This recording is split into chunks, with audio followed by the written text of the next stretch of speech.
think that's it. Just let me double check. Yes, that's it. Thank you, Madam Mayor. Okay. So we will move consent agenda item 3I4. We will hear that immediately after consent. May I get a motion to approve consent agenda? So moved. Second. The first was by the Vice Mayor, the second was by Commissioner Weiss. All in favor? Aye. All opposed? See that motion carries 7-0. We will now hear item 3I4, which is on page 45. And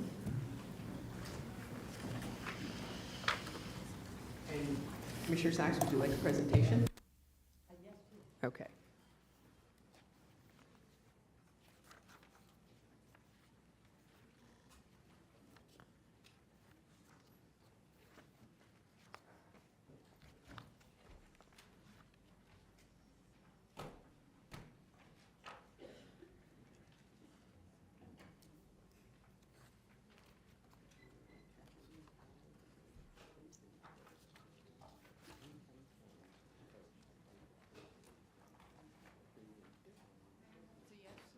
Yes, a brief presentation would be great. It's good to notice that neither the taxing power nor faith and credit of the county nor any county funds are pledged to pay the principal, redemption, or premium, if any, or interest on these bonds. So presentation, quick one would be great.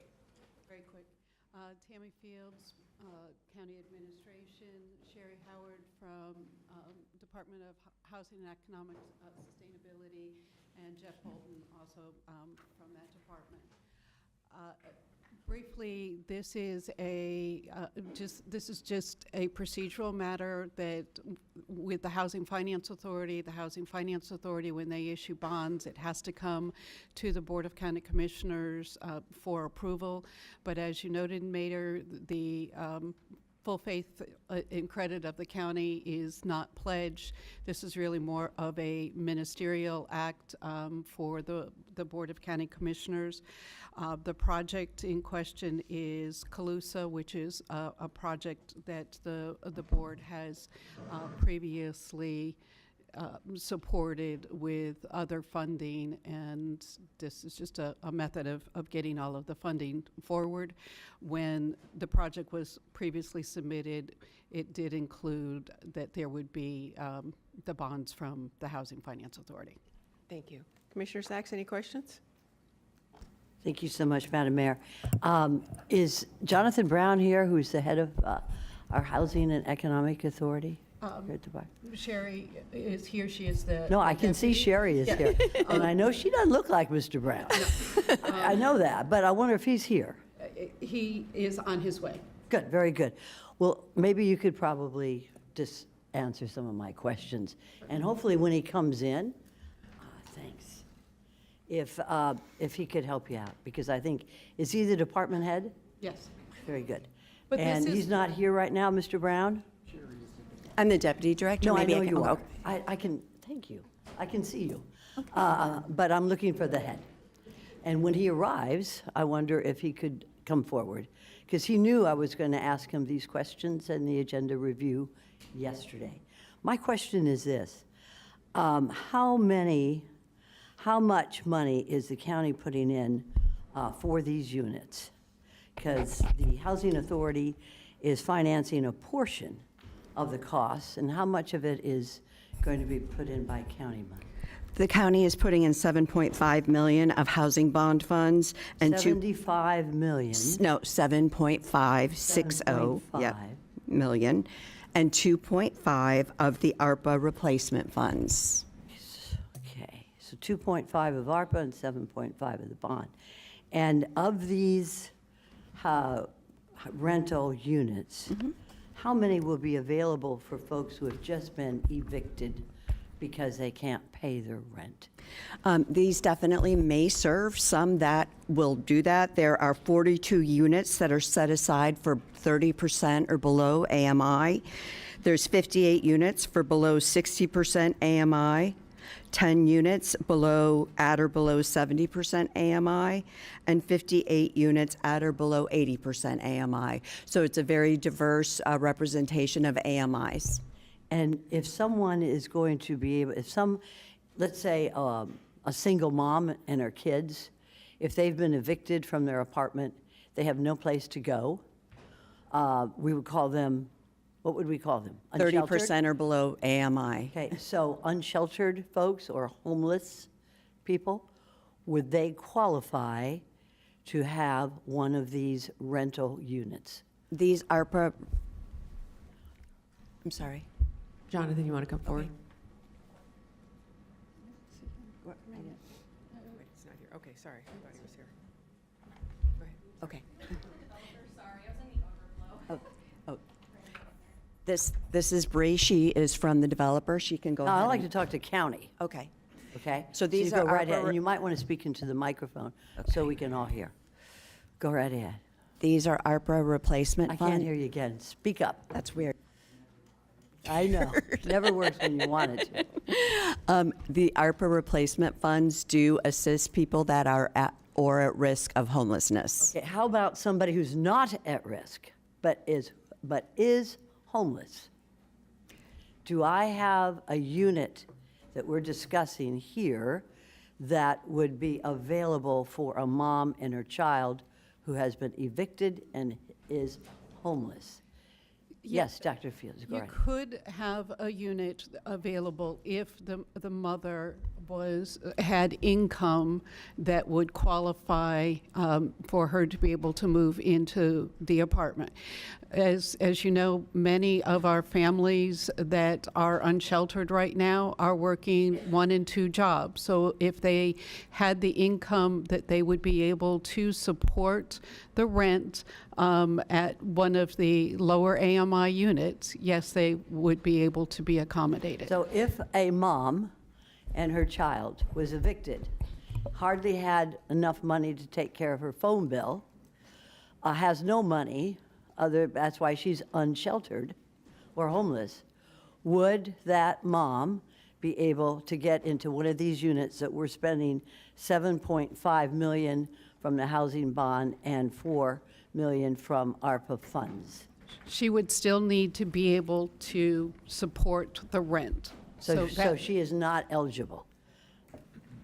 Thank you. I appreciate it. Thank you. Good to see you, Mr. Brown. They've already taken care of the question and the answer. Thank you anyways. I have no further questions at this time. Thank you. Okay. Commissioner Weiss. Thank you, Mayor. I'd like to move to approve item 3I4. I have a motion from Commissioner Weiss, a second from Commissioner Woodward. All in favor? Aye. All opposed? Aye. I am opposed. See that that motion carries 6-1. 5-2, I oppose. See that the motion carries 5-2 with 2 in opposition. Commissioner Sacks, Commissioner Flores. Thank you. All right, we are now on to special presentations. And I know we have a lot of them. So,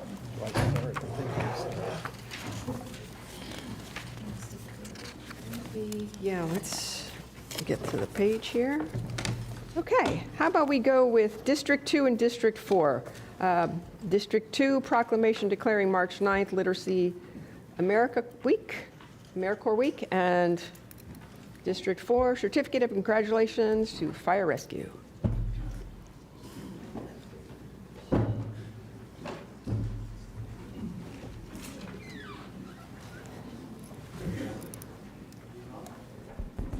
Good morning. I'd like to call up Megan Winston, Christopher Thompson, Kristen Palter, Don Could you make sure those microphones are turned up, please? Kimberly Tuapaya, and Joseph Scott.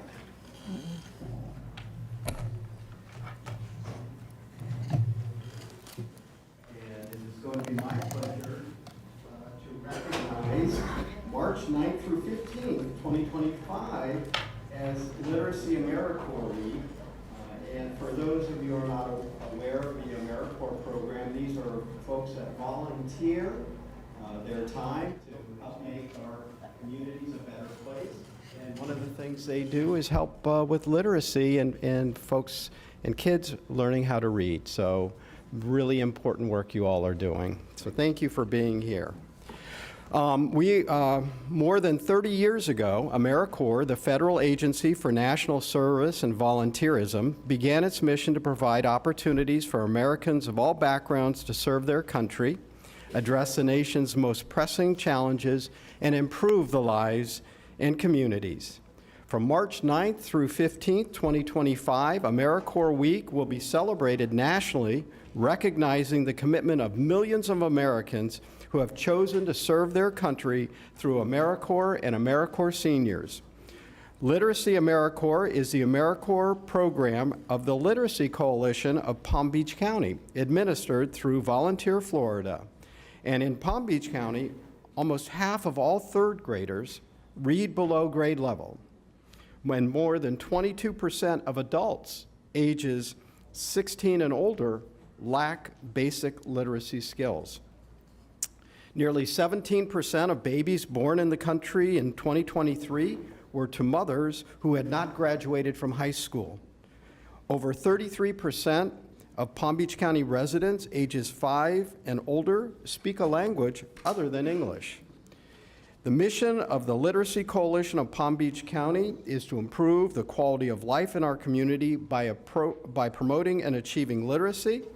And whereas the Literacy AmeriCorps Palm Beach County program recruits and trains 30 members a year to serve as tutors, coaches, and teachers throughout the county, the AmeriCorps member are assigned to elementary schools, high schools, libraries, and family literacy centers where they tutor students, provide graduation coaching, and teach adult literacy.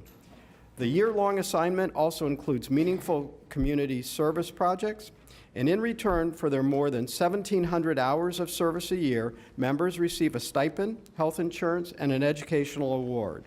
AmeriCorps members pledge to get things done. Their commitment to service and volunteerism exemplifies the mission to improve lives, strengthen communities, and foster civic engagement.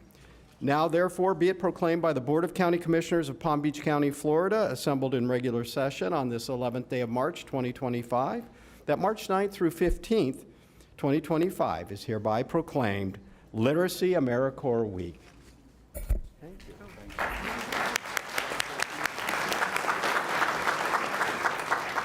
Thank you very much. I'll make it brief because you have a long day, but thank you, Commissioner Weiss, and I think everything else was stated in our proclamation.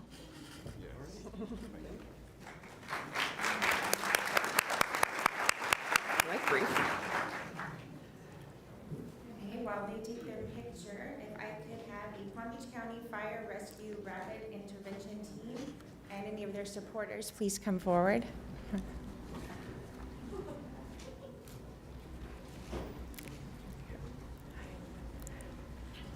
morning. Congratulations. Okay, we are presenting a certificate of congratulations to the Palm Beach County Fire Rescue Rapid Intervention Team, known as RIT.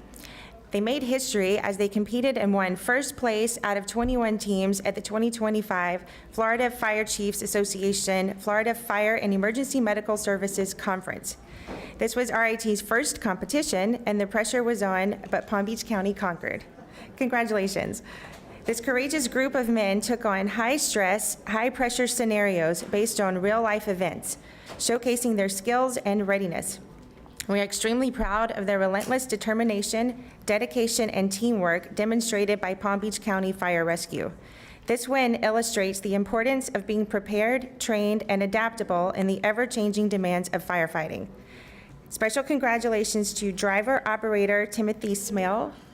Which one? Wave. Firefighter paramedic Maximiliano Maravinkin. Perfect. Firefighter paramedic Nolan Lynch. And Lieutenant Chris Curtis.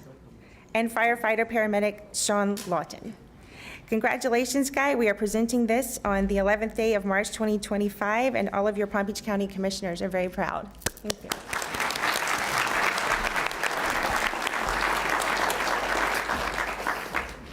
Thank you, everyone. Thank you, Commissioner Woodward. Thank you to the county administrators, the board, and of course the administration for Palm Beach County Fire Rescue, the training division for all the support that they've provided us with. Obviously, that this could not have been done without the gentleman standing behind me here. We've worked long and hard for several years now to bring home this championship. And we're very grateful, but we would be remiss not to mention firefighters Jones and Figueroa, who paid the ultimate sacrifice at the Porterville Fire Department. That's the final scenario that the championship was based off of. So just giving them the remembrance, the reason why we train, why we do what we do, so that we can not take their loss for granted. We were able to remember what they did, the sacrifice that they paid, take that training and bring it back here so that something like that never happens again. So thank you, and thank you for the recognition.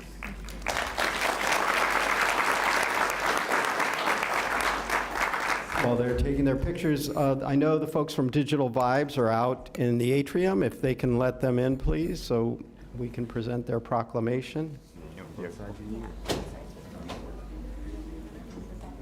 He's out there.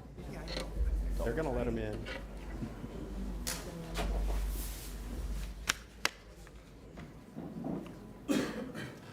You want us to go ahead and do?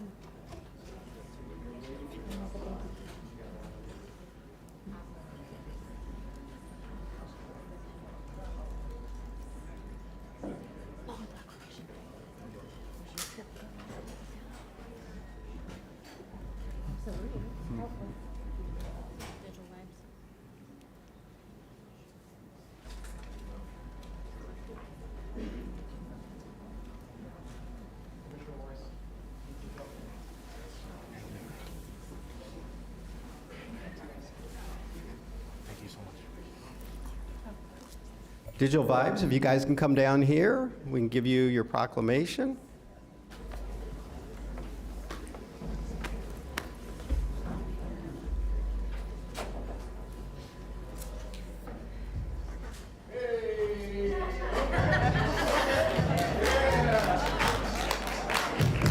Let's move, man.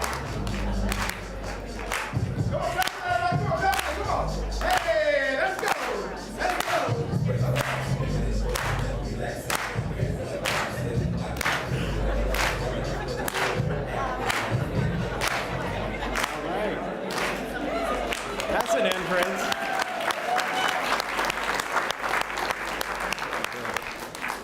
That's what we say. Let's move.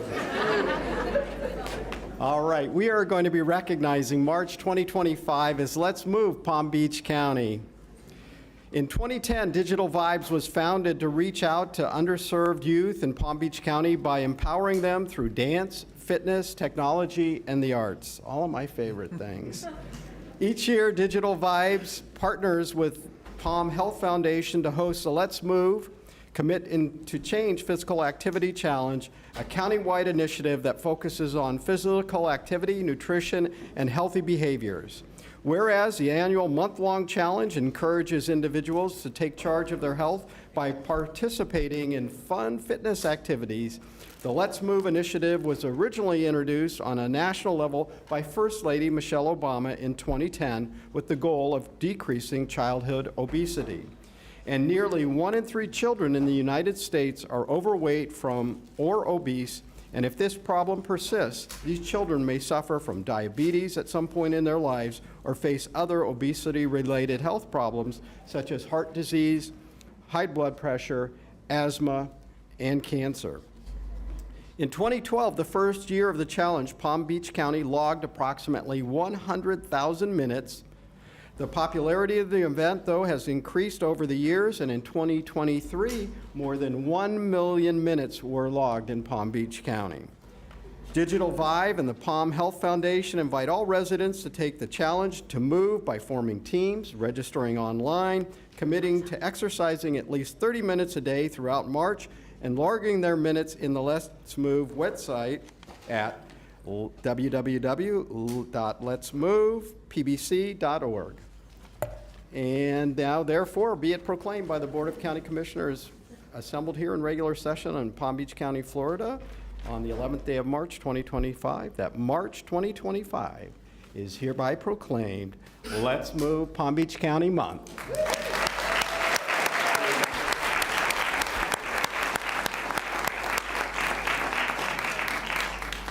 Oh, man. Palm Beach County. First off, I would like to say thank you on behalf of DV, the whole Let's Move community. We appreciate the county commissioners for championing the Let's Move initiative. What you guys championing is basically letting people know that, hey, it's crucial to be active and take control of your health. By doing any type of physical activities, it could be walking, running, dancing, go out there, get off your couch and move. That's what it's all about.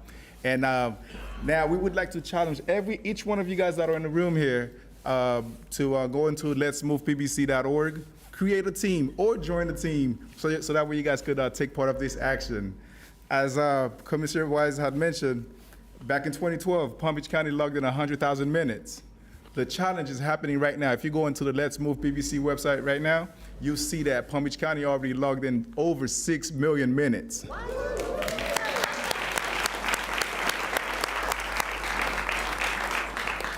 With great support that we've received from the county, we were able to expand the Let's Move beyond the month of March. So now it's Let's Move 365.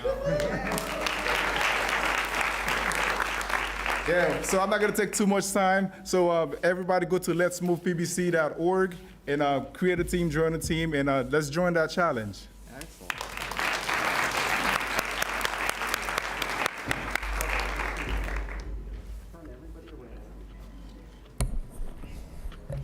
Okay, I understand there may be some in the overflow area, so we're doing the proclamation for Ethics Awareness Month. I have Christy Kelly, Executive Director, Commission on Ethics, Rhonda Geiger, General Counsel, Commission on Ethics, Gina Levesque, Intake and Compliance Manager, Commission on Ethics, Kristen Farah Garcia, Commissioner, Commission on Ethics, Michael Kreidel, Commissioner, Commission on Ethics, and Inspector General Committee, Michael Kugler, Commissioner, Commission on Ethics and Inspector General Committee, Peter Cruz, Commissioner, Commission on Ethics and Inspector General Committee, John Carey, Inspector General, Calinthia Dillard, General Counsel, Inspector General's Office, Alexia Cox, State Attorney, and Alan Johnson, Chief Assistant State Attorney. We got some big players. Is everybody? Do you know where there's some still outside?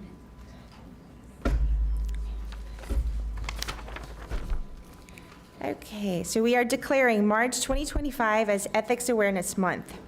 Whereas the mission of the Palm Beach County Commission on Ethics is to foster integrity in public service, to promote public trust and confidence in those services, and prevent conflicts between private interest and public duty. And whereas in recognition of the unique and comprehensive ethics reform program implemented by Palm Beach County, the Commission accomplishes its mission through conducting ongoing educational programs and community outreach and providing clear and timely advice. And whereas the Office of Inspector General, Palm Beach County, was created to provide oversight and foresight in promoting efficiency and integrity in government. And whereas the Office of the State Attorney of the 15th Judicial Circuit in Palm Beach County maintains a multi-agency task force to assist in the overall mission of promoting public trust and ethical behavior by those in public service through its authority to criminally prosecute public corruption cases under state law, as well as criminal violations of the Palm Beach County Code of Ethics. And whereas Florida Atlantic University, through its Leroy Collins Public Ethics Academy, promotes high ethical standards in public service, seeks to increase understanding of local government and how it functions, provides information and research to stimulate more informed policy making, and nurtures local officials for effective governance. Whereas the Palm Beach County Commission on Ethics, Office of the Inspector General, Office of the State Attorney, Florida Atlantic University Leroy Collins Public Ethics Academy, and various other stakeholders will participate in ethics awareness activities during the month of March. Now therefore be it proclaimed by the Board of County Commissioners of Palm Beach County, Florida, assembled in regular session on this 11th day of March 2025, that March 2025 in Palm Beach County is hereby proclaimed Ethics Awareness Month.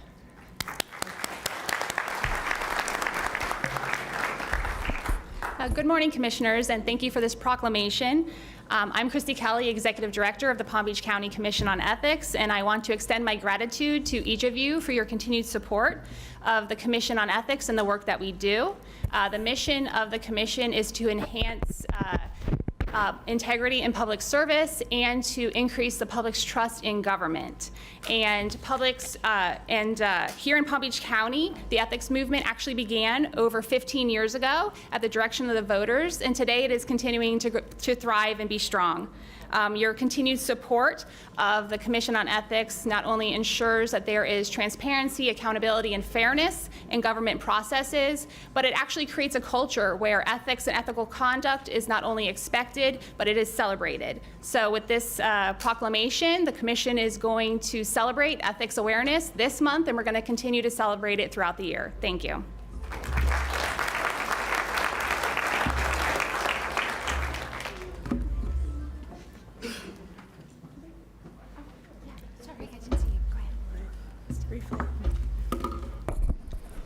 Good morning, Commissioners. Morning. County staff, Clerk Abruzzo, guests, members of the community, thank you for allowing me to join you today as we recognize Ethics Awareness Month here in Palm Beach County. I must say that I am so proud to live in a community where ethical conduct is not just aspirational, but it is the standard that we set for government and public service. I'm honored to stand here as your state attorney, a longtime prosecutor, public servant, former chair of the Florida Bar's Professional Ethics Committee, and someone who is dedicated to promoting ethical conduct in the practice of law. Ethics is central to public service. It's more than a set of rules. It's a commitment to integrity, accountability, and maintaining public trust above all else. At the State Attorney's Office, ethics guides our work every single day, and we understand that public trust is not given lightly. It must be earned and preserved through transparency, fairness, and impartiality. The Palm Beach County Commission on Ethics has done a remarkable job to uphold these values, setting an example for communities everywhere.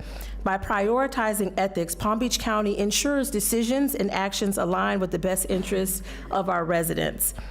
Through today's proclamation, we continue to demonstrate that ethical standards are not optional, they are essential, making Palm Beach County a place where residents can trust their government to serve their best interest. Thank you again for your steadfast commitment to ethics and integrity in public service. Our office proudly stands with you united in our shared mission of ensuring ethical governance and maintaining the trust of those we serve. Thank you. Thank you all.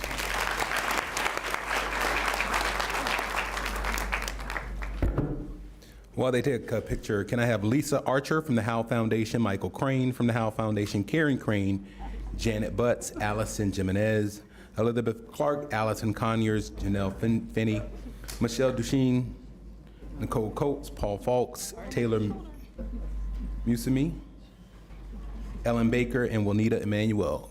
To the front, please. In that order.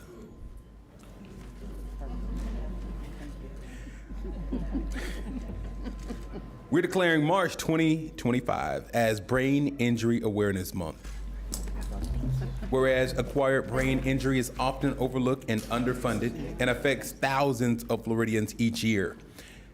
Congratulations. And a traumatic brain injury is caused by a bump, blow, jolt, or penetration to the head that disrupts normal brain functions.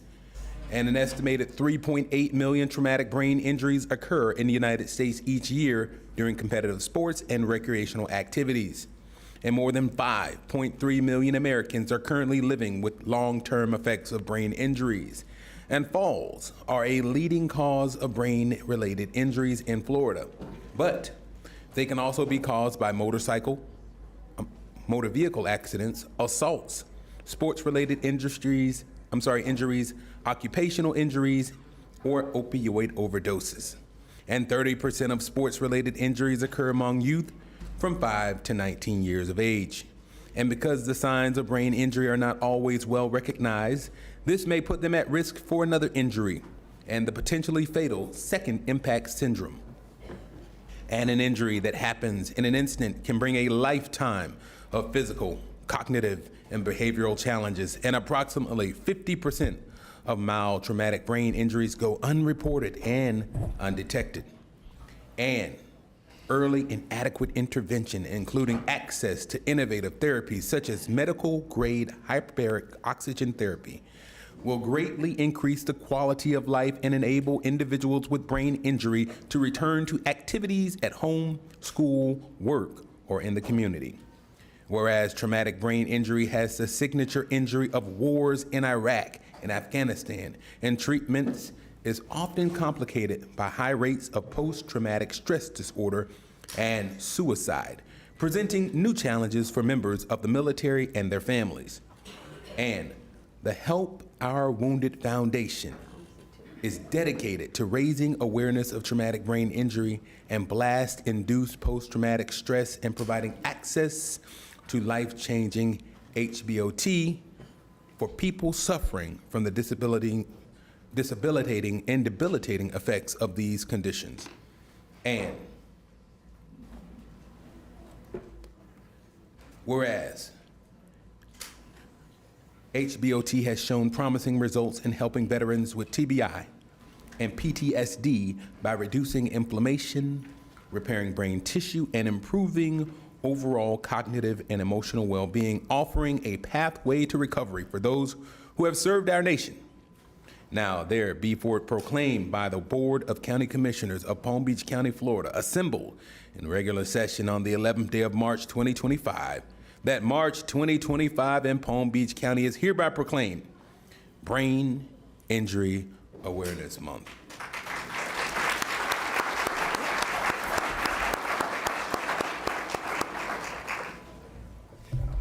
We would like to thank the commission for the recognition.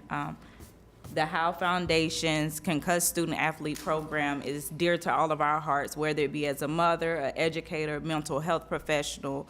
And the Howe Foundation provides access and funding to help those students who are suffering silently. And again, we thank you.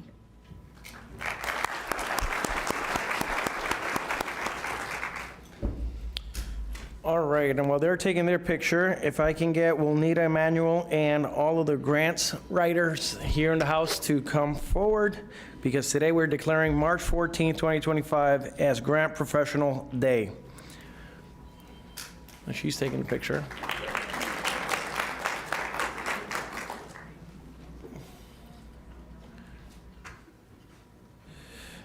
All right. Whereas grant professionals play a pivotal role in securing and protecting funding for vital projects and programs that address the needs of children, youth, the elderly, the disadvantaged, the environment, the arts, education, libraries, hospitals, and more. And whereas these dedicated individuals work diligently, often behind the scenes, to research, identify, and apply for grants opportunities, ensuring the development and implementation of initiatives that enrich our communities. And whereas, upon securing funding, grant professionals continue to provide invaluable services by managing grants responsibilities, ensuring compliance with funding requirements, reporting progress, and overseeing the financial and programmatic aspect of the projects and guarantee successful outcomes. And whereas the work of grant professionals extend beyond financial gains to include building capacity, offering long-term solutions to community challenges, providing fundraising assistance, managing projects expertly, and fostering sustainable programming. And whereas recognizing the hard work, dedication, and significant impact of grant professionals, including those involved in post-award management, strengthen our community, encourages continued professional development, and highlights the importance of grantmanship in achievement societal goals. And whereas the county's Grant cross-departmental team was created under the direction of County Administrator Virginia Baker by the Strategic Planning and Performance Grant Division to break down silos and encourage cross-developmental collaboration in working to secure the management of grants in Palm Beach County. And whereas in fiscal year 2024, Palm Beach County reported $306,899,016 in grant expenditures for nearly 350 50 unique grants for various programs, and whereas recognizing the importance of grant professionals, the Grant Professional Association has declared March 14, 2025 as International Grant Professional Day.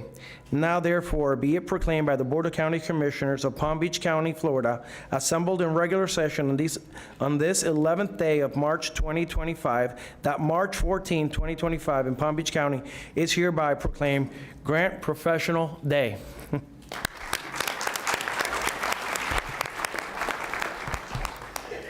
Thank you, Commissioner Flores. My name is Ed Chase. I'm the Director of Intergovernmental Affairs for the county, and it is my privilege to be representing the dozens of very skillful and very talented grants professionals that you have working for you throughout most of your departments. Grant writing is not just filling out an application. Grant writing is an art. It's the art of storytelling. It's describing a need. It is explaining how those federal, state, or foundation dollars will be used, and it's showing how the community will ultimately benefit. But that's just the application. These professionals are also responsible for the effective and efficient management of those funds down to the penny. Your grants cross-departmental team is committed to ensure that Palm Beach County receives more than its fair share of grant funding opportunities. And the team looks forward to providing you with suggestions and strategies to ensure continued grant success for the county. Thank you for recognizing these professionals.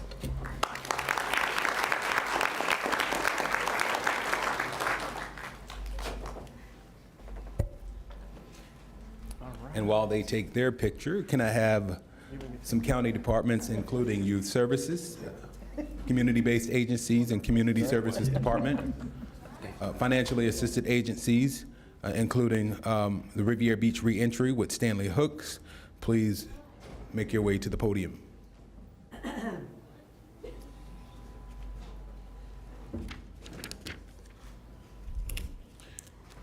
This is a proclamation of the Board of County Commissioners of Palm Beach County, Florida, declaring March 2025 as Social Work Month. Whereas, social workers play vital roles in the community supporting our most vulnerable individuals, as this work is crucial to the well-being of those served on a daily basis. And these professionals have found a profound impact on the life of youth, families, and our communities. And social workers are at the forefront of addressing the mental health and substance abuse disorder crisis affecting many communities in our area. They adhere to a code of ethics, which defines the primary mission as promoting well-being and addressing the fundamental needs of all individuals, with a focus on supporting and empowering those who are vulnerable, oppressed, or experiencing poverty. And social workers are found in every facet of community life, including schools, hospitals, mental health clinics, senior centers, private offices, prisons, the military, and numerous public agencies. And social workers are dedicated to providing the best quality services to all Palm Beach County residents. And the county's Youth Services Department, Residential Treatment, and Family Counseling Divisions provide free, accessible, and professional trauma-informed mental health services and educational programs to youth and families to support healthy development and promote well-being and child welfare. Social workers serve some of the most vulnerable children, youth, and families. Social workers specialize in building on the strength of families and helping to provide safe and nurturing environments for children and youth and young adults. Whereas, the clinical social workers are one of the nation's largest group of providers of mental health services in both urban and rural settings. And social workers assist people of every age and background in every corner of the country. They hold more than 700,000 jobs in the United States, and most of them provide direct services to individuals, families, and groups. To help provide needed services throughout the community, the county's Youth Services Department works with several local agencies, such as the Reentry Center in Riviera Beach, where Sago Palm case manager Stanley Hooks assists clients on a daily basis.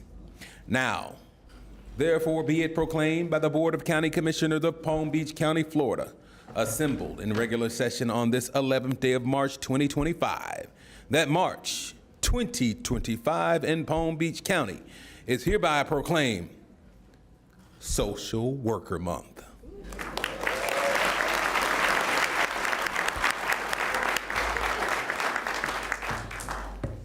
Good morning, Ms. Mayor, Vice Mayor, Commissioner Powell, County Commissioners, County Administrator, Ms. Vardinia Baker, Assistant County Administrator, Ms. Tammy Fields. It is an honor to be here today. My name is Katia Cavalli, and I am a licensed clinical social worker.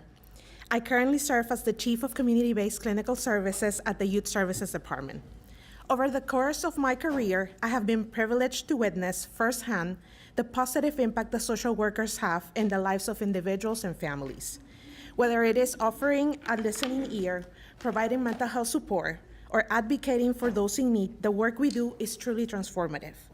I want to take this moment to thank everyone for supporting our profession and for recognizing the importance of proclaiming March as Social Work Month. The impact that social workers have in our community is nothing short of amazing, and it is truly a privilege to stand here with my fellow social workers today.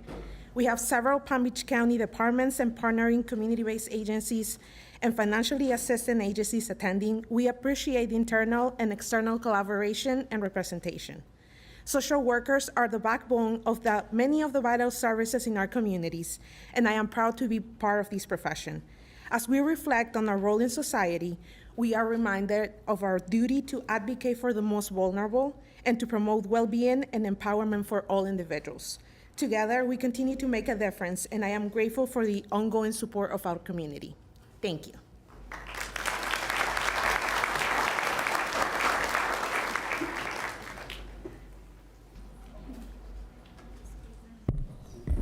All right, and while they take their picture, I'm going to call up Gabby Viteri and all of the wonderful women artists in the room to please come forward. We are declaring March 5th through the 15th, 2025 as Women Arts Week, whereas Palm Beach County recognizes the arts as an important part of its cultural heritage and one of our greatest assets, and whereas countless female artists in music, visual arts, literature, performing arts, film, acting, photography, and other forms of expression call the county home and have been influenced by our county for decades. And whereas during the week of March 5th to the 15th, artists, business owners, arts organizations, creative professionals, and communities throughout the county will celebrate the arts, female artists, and their impact through numerous community events and arts activations across the county. And whereas women artists have the notable ability to unite, empower, and inspire through the creativity, passion, and self-expression. And whereas First Female, a community group focusing on women's arts, sponsors arts exhibits and events supporting local talent to elevate diversity, cultural appeal, and preservation of local culture of Palm Beach County and contribute to its economic growth and societal enrichment. And whereas First Female and Women's Arts Week are sponsoring Parallel, the first all-female photography exhibit in the county featuring all local female photographers. And whereas during the Women's Arts Week, female artists in Palm Beach County will come together under one theme, Parallels, to demonstrate the creativity and the arts unify community, create a bridge between cultures, and share positive and uplifting experiences. And whereas statistics show that in the last decade, only 14% of exhibitions in prominent museums were dedicated to a female artist, and women earn only 81 cents for every dollar made by a male artist. And whereas First Female and Women's Arts Week are dedicated to creating opportunity and bringing awareness to the lack of female representation in the arts, which helps improve statistics for female artists. Now, therefore, be it proclaimed by the Board of County Commissioners of Palm Beach County, Florida, assembled in this regular session on the 11th day of March 2025, that March 5th to the 15th of 2025 in Palm Beach County is hereby proclaimed Women's Arts Week.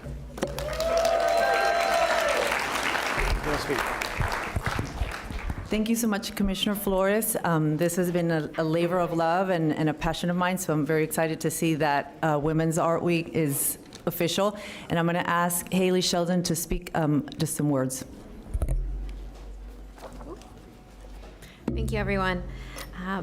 As an artist who was born and raised and is now living and working here in Palm Beach County, I think I speak for all women artists in our area when I say that this is a special moment for our region and an important step in increasing the visibility and exposure of women in the arts.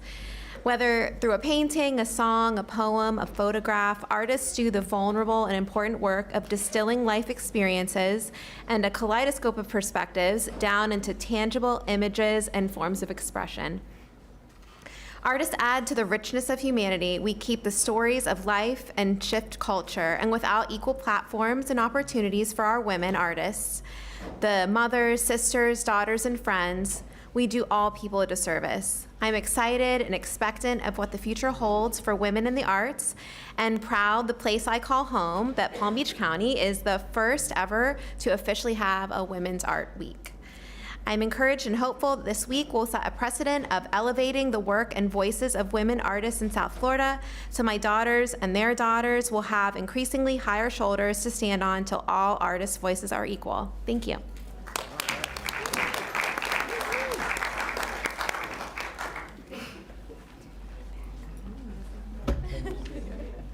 All righty.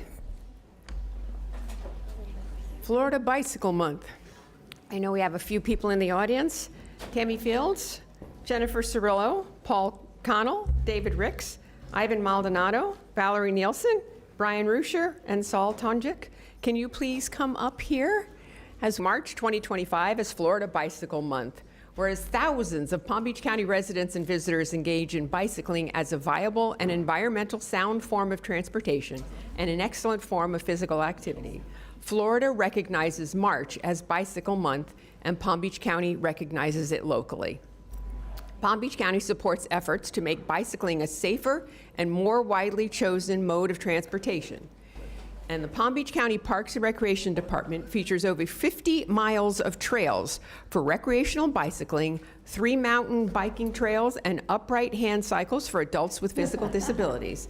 The department also operates a world-class BMX facility at Okehilly Park and the new bicycle pump track that is under construction.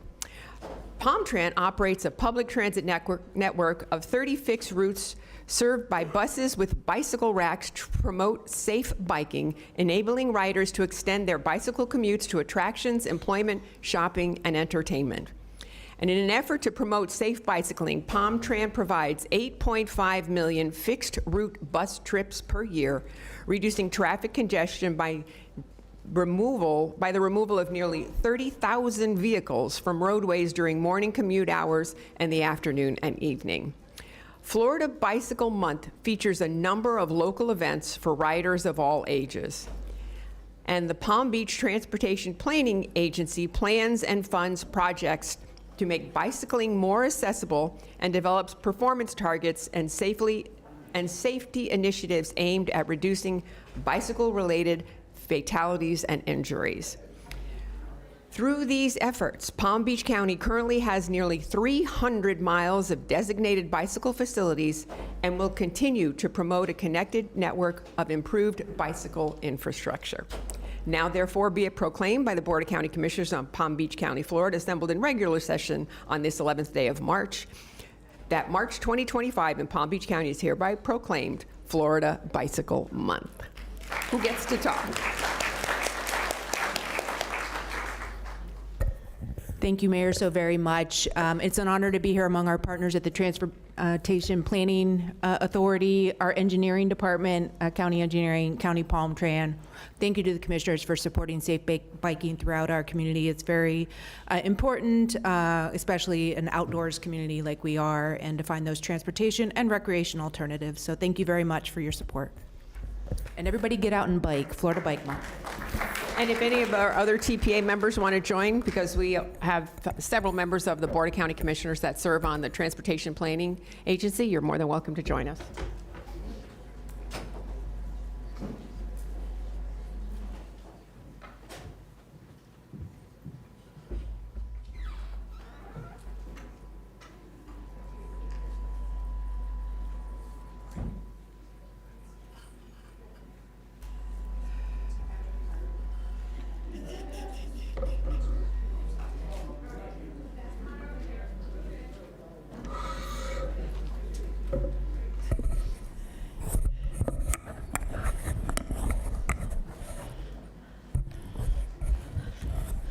While they're taking their picture, let's move on to the next one. If I could have Mr. John Fisher come on up, as well as Jennifer Lee, if she's here also. If you could come on up at this time. All right.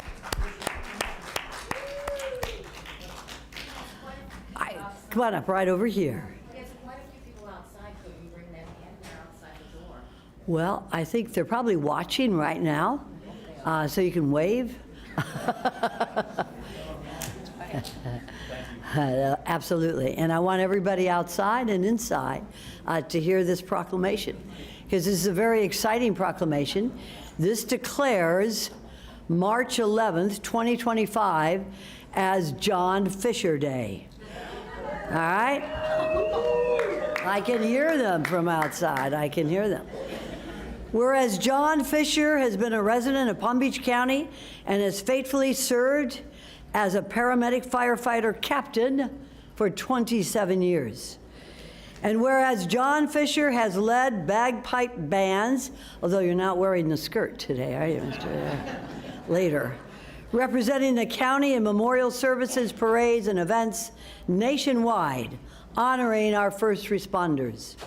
And whereas John Fisher has led American Fire Service and law enforcement uniformed personnel in representing this county and the United States of America in memorial services and parades commemorating the 75th and 80th anniversaries of D-Day in Belgium, Luxembourg, and Normandy, France, and the 80th anniversary of the attack on Pearl Harbor in Honolulu, Hawaii.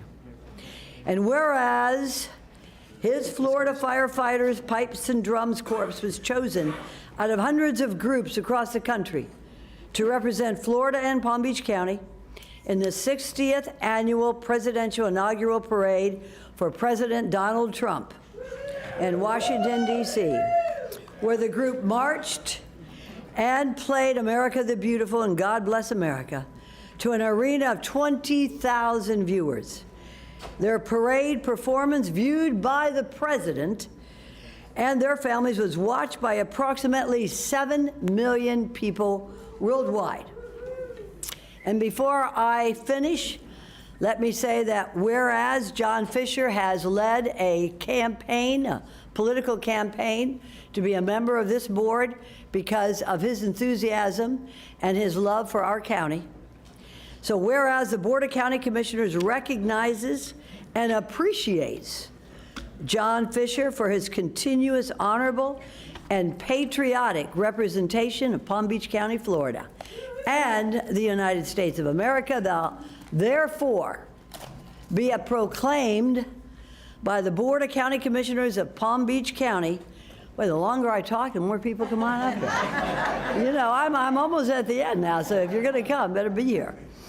Assembled in regular session on the 11th day of March 2025, that this day in Palm Beach County is hereby proclaimed John Fisher Day.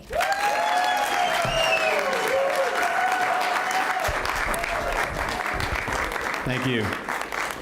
Good morning, Madam Mayor, Commissioners, Commissioner Sachs, I'd like to begin by thanking Commissioner Sachs for bestowing this honor upon me. Thank you very much. It is a very big honor for this.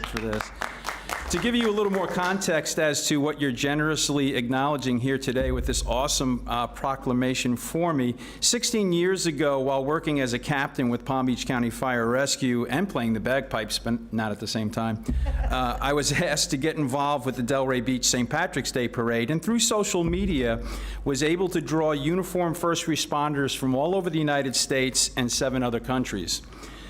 I then brought Honor Flight and had our local World War II veterans, guided by the uniformed personnel from all those municipalities, all those states, all those countries, to lead the parade. More parents were now bringing their children to see the St. Patrick's Day Parade in Delray Beach. It's next week, by the way, next Saturday. The parade established a relationship with the Belgian firefighters, and they set us up with the memorial events and the parades in Belgium, Luxembourg, right on down in Normandy, France, for the anniversaries of their liberation at the end of World War II. As written in the proclamation, we've also been to Pearl Harbor. All of this information I submitted in the application to participate in the recent 60th annual presidential inaugural parade in Washington, D.C. That application was one of hundreds submitted nationwide from other groups and organizations. Word got out to Florida congressional, state, and local representatives, Brian Mast, Toby Oberdorf, Meg Weinberger, Chip LaMarca, Bill Posey, Aaron Bean, Senator Gail Harrell, and Delray Beach Mayor Tom Carney. They all wrote letters of reference for us to attach with our application for the inaugural parade. We were initially one of 54 other parade organizations chosen. And when the parade was moved off of Pennsylvania Avenue into the Capital One Arena, they narrowed it down to 7. We made that cut. So very, very proud of that. Our band was introduced to an arena, as was said before by Commissioner Sachs, of 20,000 Americans, and as the Florida firefighters' pipes and drums from Boca Raton, Florida, that's how they introduced us. When we performed the 2 songs, America the Beautiful and God Bless America, it gave us goosebumps when we heard that entire arena sing our national songs with us. It was beautiful. As a retired captain of Palm Beach County Fire Rescue, it is a privilege and an honor to continue representing Palm Beach County and the great state of Florida nationally and worldwide. Thank you, and in closing, I wish you all a happy and healthy John Fisher Day.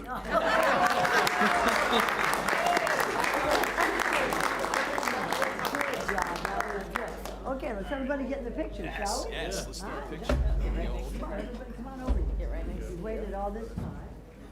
I got everybody together. John Fisher. John Fisher. Thank you. I got to ask, what are you going to do? Don't say a bummer, you know.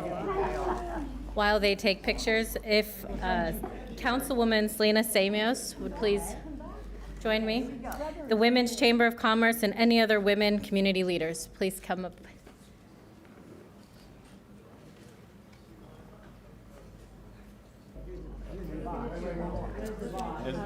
Here's the real picture, the official picture. Good morning.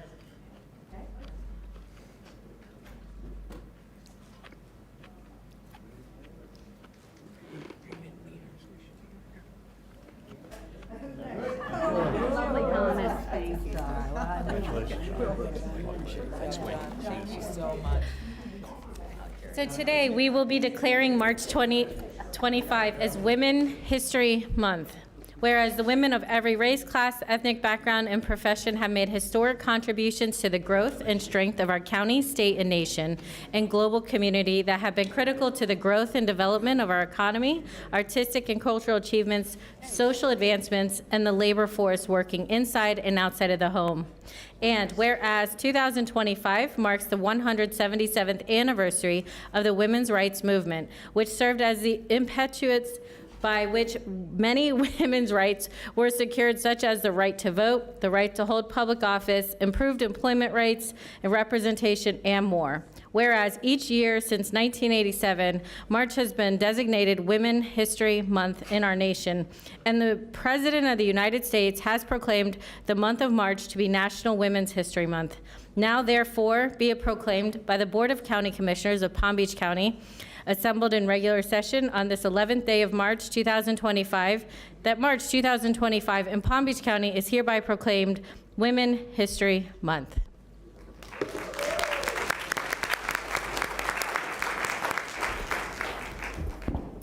Thank you. Madam Mayor and esteemed county council members, on behalf of the Women's Chamber of Commerce of Palm Beach County, the Women's Foundation, YWCA, and Executive Women of the Palm Beaches, I am deeply honored to stand before you today to express our heartfelt gratitude for the proclamation recognizing Women's History Month.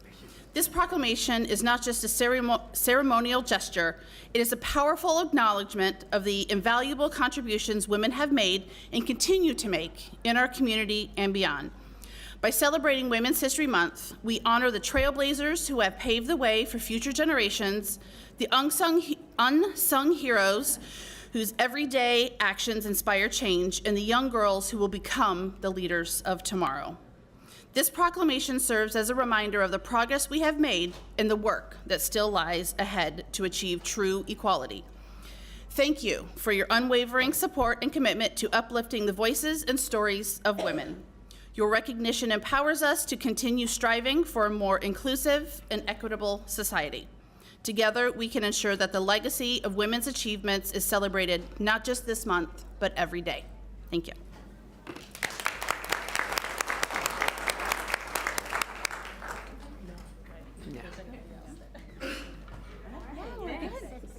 Thank you very much.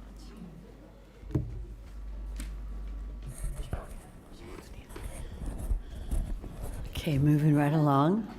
If I could have Dr. Sandra Anderson, and who is a community liaison for the Florida Department of Health, and members of the HIV elimination staff. If y'all could come on up. If there's anybody else out there waiting. Very good, thank you. Thank you. I'd like to declare March 2025 as Palm Beach County Women and Girls HIV/AIDS Awareness Month. We ladies are doing a lot today, all right? The whole month, so put on your seatbelts. Whereas in Palm Beach County, 34% of people living with HIV are women. And in 2023, 31% of new HIV diagnoses were women. And whereas in the county, the highest number of new diagnoses is among blacks and black women, account for 26% of all new HIV infections. And whereas in Palm Beach County, 23% of women with HIV are not receiving HIV care and treatment.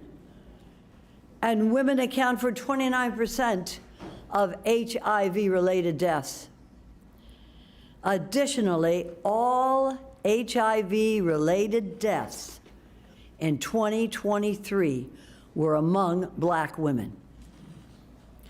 And whereas in the county, among women aged 13 to 24 who are living with HIV, 46% are women and 38% are black women. And whereas this year's theme, prevention and testing at every age, care and treatment at every stage, emphasizes the need to further prevention efforts and ensure equity, equality, and HIV care and treatment. Whereas in Palm Beach County, nearly 8,000 people are living with HIV. And we have to, through our Palm Beach County HIV Care Council, prevent, through our partners, to renew HIV and AIDS awareness and to expand and strengthen local efforts to halt the spread of HIV. Whereas all our residents are encouraged to take part in activities to help increase awareness and understanding of HIV/AIDS as a global challenge and join the effort to prevent further spread of HIV/AIDS. Palm Beach County Women and Girls HIV/AIDS Awareness Month this month, and I must say every month, we should make sure that we ensure that women and girls are treated fairly and equitably in our treatment against HIV and AIDS. So be it further proclaimed that this proclamation is duly sealed. This is important. Ladies and gentlemen, I want everybody to recognize what you all do so that we can all become part of your movement today. Thank you so much. Thank you. Thank you so much. Perspective is everything. And this proclamation is a blessing today. I want to thank this amazing team that's standing behind me right now. Thank you. Because of them, I am so grateful, and I stand here. Grateful because of this perspective that I carry, and this allows me to see HIV and this epidemic from two different, very important perspectives. One, as a community leader, as a therapist, and as someone who's working on the front lines to end the HIV epidemic. But the second one is one that have lived with HIV for over 30 years, coming from a CD4 of 2, which is an AIDS diagnosis, to now a healthy, undetectable viral load and a healthy CD4.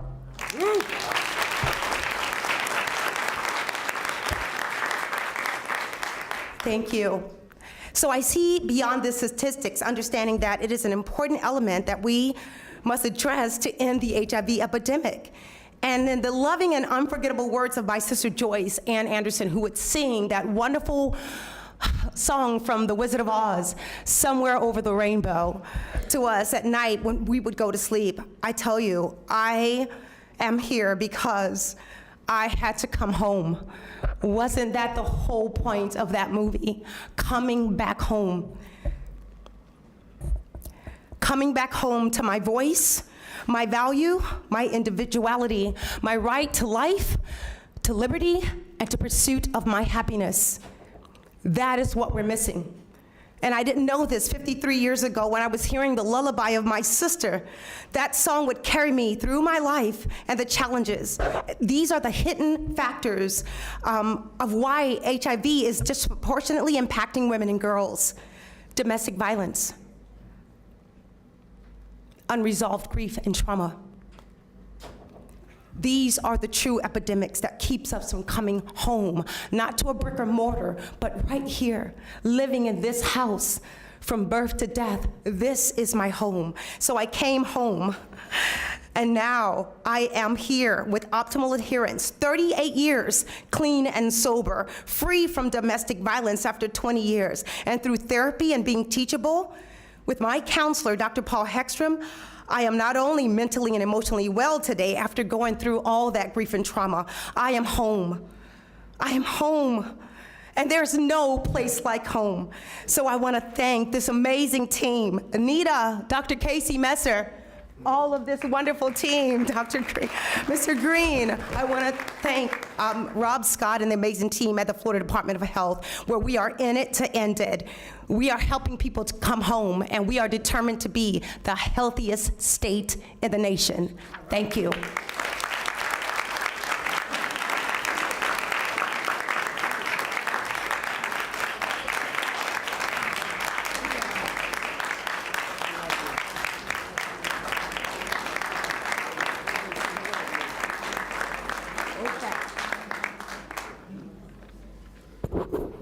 That's going to be a tough act to follow.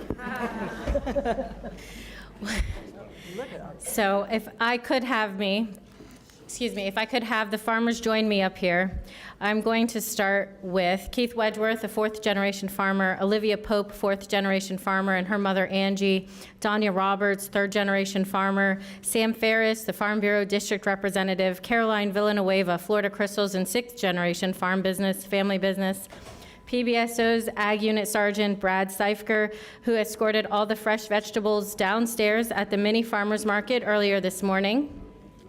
Many might know there is an ag unit of the Sheriff's Office, but it's a must in the largest ag producing county in Florida and east of the Mississippi River.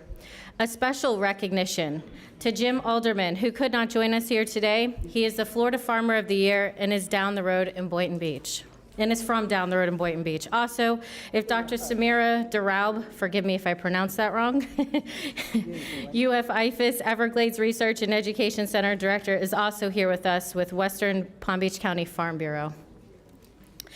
So it is my privilege and my honor to be giving this proclamation today. As most of you know, District 6 is the largest ag district in the county, but not only get to represent the largest ag district in the county, we are also the largest ag county east of the Mississippi for winter vegetables. So we have a lot of amazing things. I like to remind people that Palm Beach County does not only represent palm trees, we also represent farmers and amazing, amazing people. So we are declaring today, March 18th, 2025, as National Agriculture Day, whereas this year marks the 52nd anniversary of National Agriculture Day, when Americans across the nation celebrate the vital role that our farmers, ranchers, and local agricultural industries and workforce play in providing us with a safe, abundant, and affordable food supply. And whereas Palm Beach County farmers lead the nation in the production of sugarcane, sweet corn, and sweet bell peppers, whereas county farmers lead the state in the production of rice, lettuce, specialty leafy greens, radishes, Chinese vegetables, and celery, whereas Palm Beach County leads all counties east of the Mississippi River for the production of food crops, with a large volume of vegetables harvest being distributed as fresh produce throughout the eastern seaboard of the United States during the cold winter months. And whereas our agricultural community includes the plant nursery industry, which ranks 3rd in Florida for economic impacts, and these ornamental horticulture growers inspire homeowners, businesses, and municipalities to beautify their landscape for everyone's aesthetic benefit. Whereas the agricultural industry has faced significant challenges over the years, including natural disasters, arrival of new pests and diseases that damage crops, unpredictable markets, and ever-changing consumer demands. Notably, our farmers have demonstrated strength, resilience, and adaptability in the face of these challenges. Whereas our farmers protect the soil and water by implementing science-based best management practices, which are strategies that promote environmental stewardship while also supporting the high-quality food supply that many of us take for granted.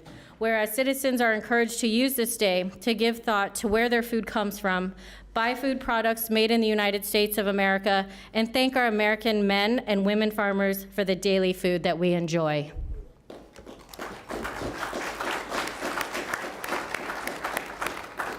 Now, therefore, be it proclaimed by the Board of County Commissioners of Palm Beach County, Florida, assembled in regular session on this 11th day of March 2025. Side note, happy birthday, Dad. That March 18th, 2025, in Palm Beach County is hereby proclaimed National Agriculture Day.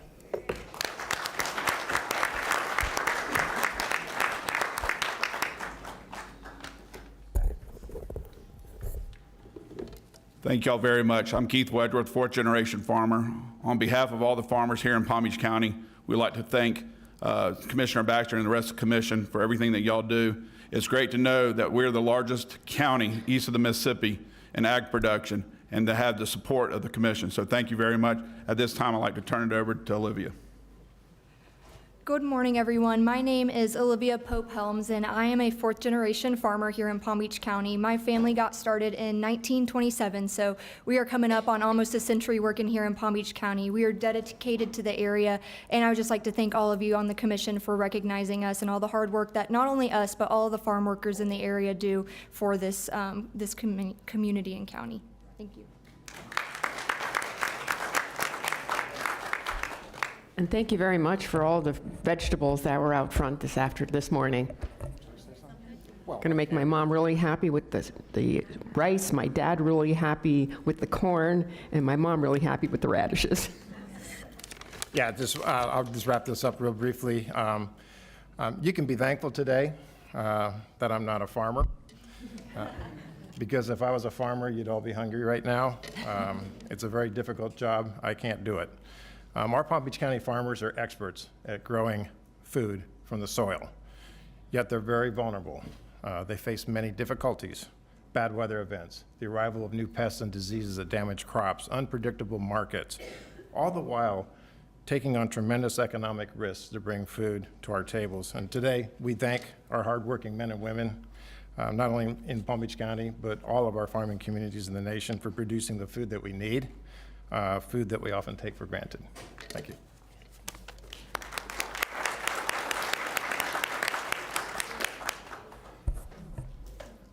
Well, thank you all for lasting this long. This is our last proclamation of the 14 today, and it is Government Finance Professionals Week. So may I please have Sherry Brown, Radcliffe Brown, representatives from the clerk's office, representatives from the Financial Management and Budget office, anybody else who wants to join us. Thank you for always looking after our books.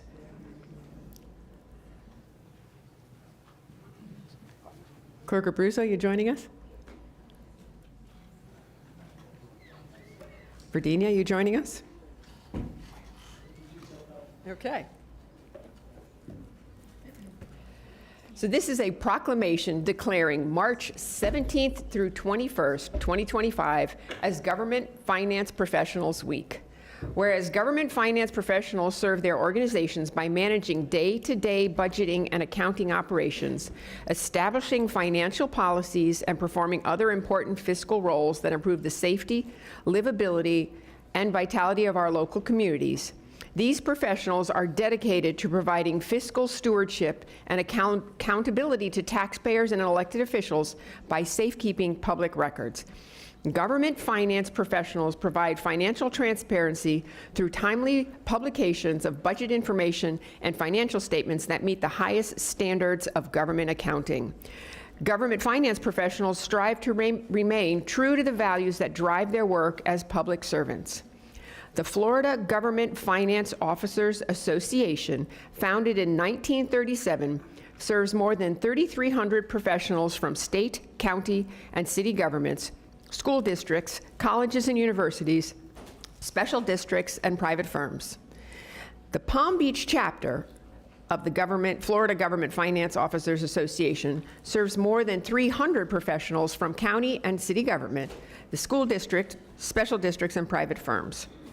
Members adhere to legal, moral, and professional standards of conduct in the fulfillment of professional responsibilities as set forth in a code of ethics. The FGFOA, because I'm getting really tired of saying the Florida Government Finance Officers Association, and its Palm Beach chapter provide opportunities through education, networking, leadership, and information. And whereas Government Finance Professionals Week, sponsored by the FGFOA and all of its member governmental organizations, is a week-long series of activities aimed at recognizing government finance professionals and the vital services they provide to state, county, and local communities.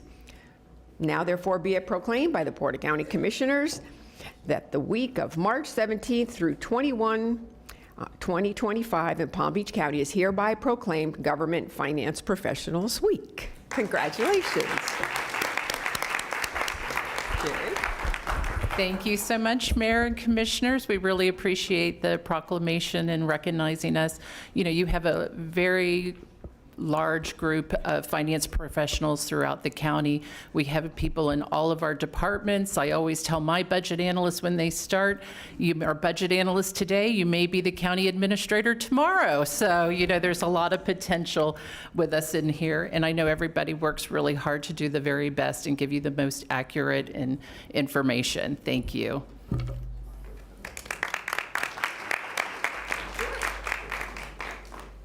Thank you, Madam Mayor. And I just wanted to recognize, due to the proclamation and the FGFOA, we actually have in the clerk's office the immediate past statewide president, Shannon Ramsey Chessman, and the incoming president, Nicole Gaspari, here at the office, who worked so hard to campaign to lead that incredible organization. I just wanted to thank you, Madam Mayor, for the incredible proclamation. Appreciate it.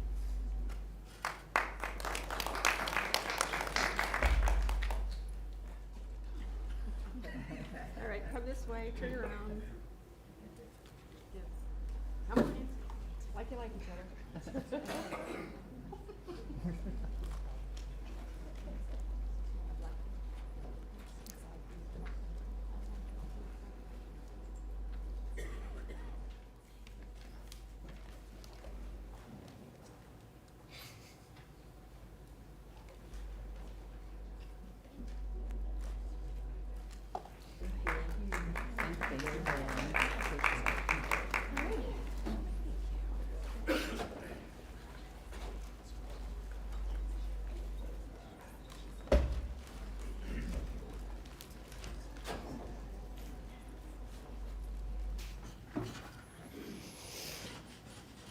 Well, that concludes our special presentations. If anybody is here and would like to leave at this time because you saw your presentation, you're more than welcome to exit. We are going to actually start the regular agenda now, and we're going to start with public hearings. So on the table now is 5A1. This is the Public Safety Department. Mayor, Yes? there's a motion to receive and file the proof of publication. Oh, I'm sorry. Thank you very much. We have a motion to receive and file by Commissioner Weiss. Do I have a second? Second from Commissioner Woodward. All in favor? All opposed? See that the motion carries 6-0. Okay. So we are on 5A1. Does anyone need a presentation? This is about the issuance of a special secondary service provider certificate to universal protection. Okay, I have a motion to approve from Commissioner Woodward. Second. I have a second from Commissioner Weiss. All in favor? All opposed? See that that motion carries 6-0. Okay, we are now on to Palm Tran. Item 5B1. Would anybody like a presentation? Seeing no requests for a presentation? Mayor, I'll go ahead and move item 5B1, A, B, C, and D. Second. I have a motion a motion and a second. All in favor? All opposed? See that the motion carries 7-0.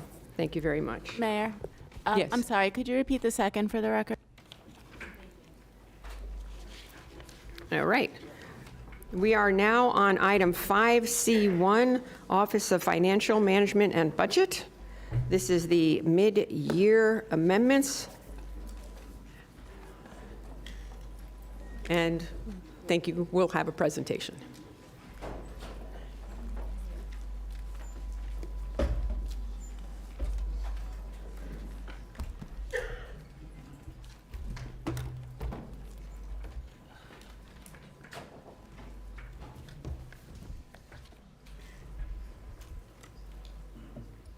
Good morning. Good morning. Sherry Brown, Director of OFMB. I'm joined at the table with Lisa Master, our Budget Director, and David Behar from the County Attorney's Office. We just did a couple of slides really quickly. Just wanted to explain the mid-year amendments that we're doing on this item. So during the budget process, we include what our estimated fund balance or balance brought forward will be. So during the preparation of the 25 budget, our estimate was $502 million. We've already budgeted a grant carry forward of $630, so our current fund balance is $501 million. There are several amendments included in this item to bring what we estimated to what the actual numbers are. So our BCC departments underestimated their expenses by about 18 million. Constitutional officers was about 22 million. General government, 2.9. Our financially assisted agencies, about 1.1. Our ad valorem taxes were about 4.8 over estimates. Our major revenues were underestimated about 20 million. And our interest is at 455,000. And then some other miscellaneous to make the total balance brought forward adjustment $30.5 million. So that brings our actual fund balance to $532 million.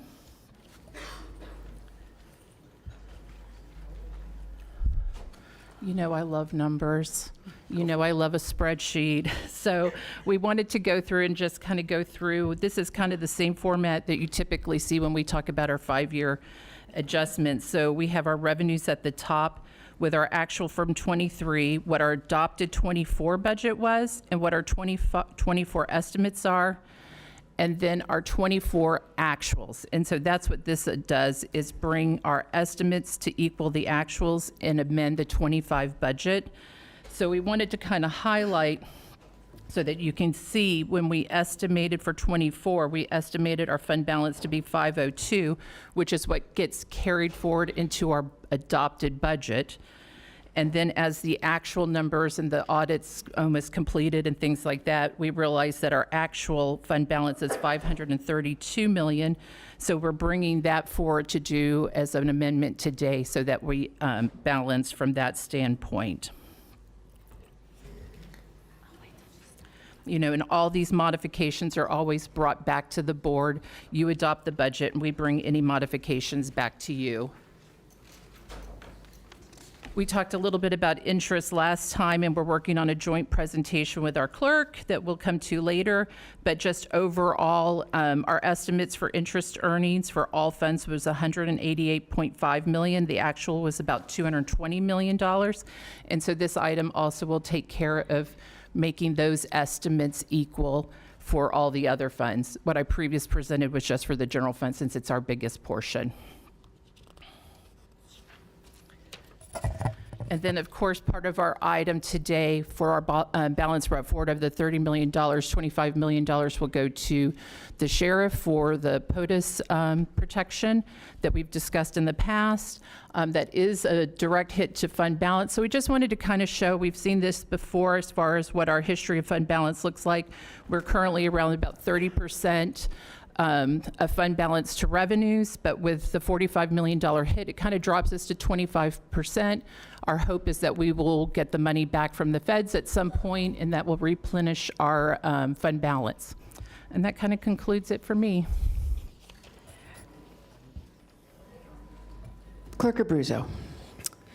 Thank you, Madam Mayor. Ms. Brown, just one correction, because it's not $220 million. We're returning to $230 million, so $10 million more.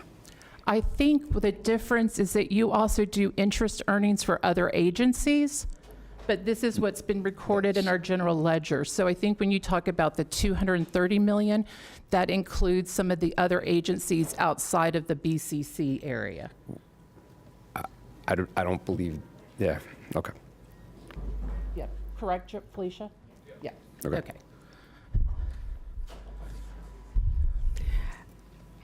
Commissioner Vice Mayor Baxter, then Commissioner Powell, then Commissioner Woodward. Thank you for the presentation. Chair, I am curious of the money and its allocation in the summary.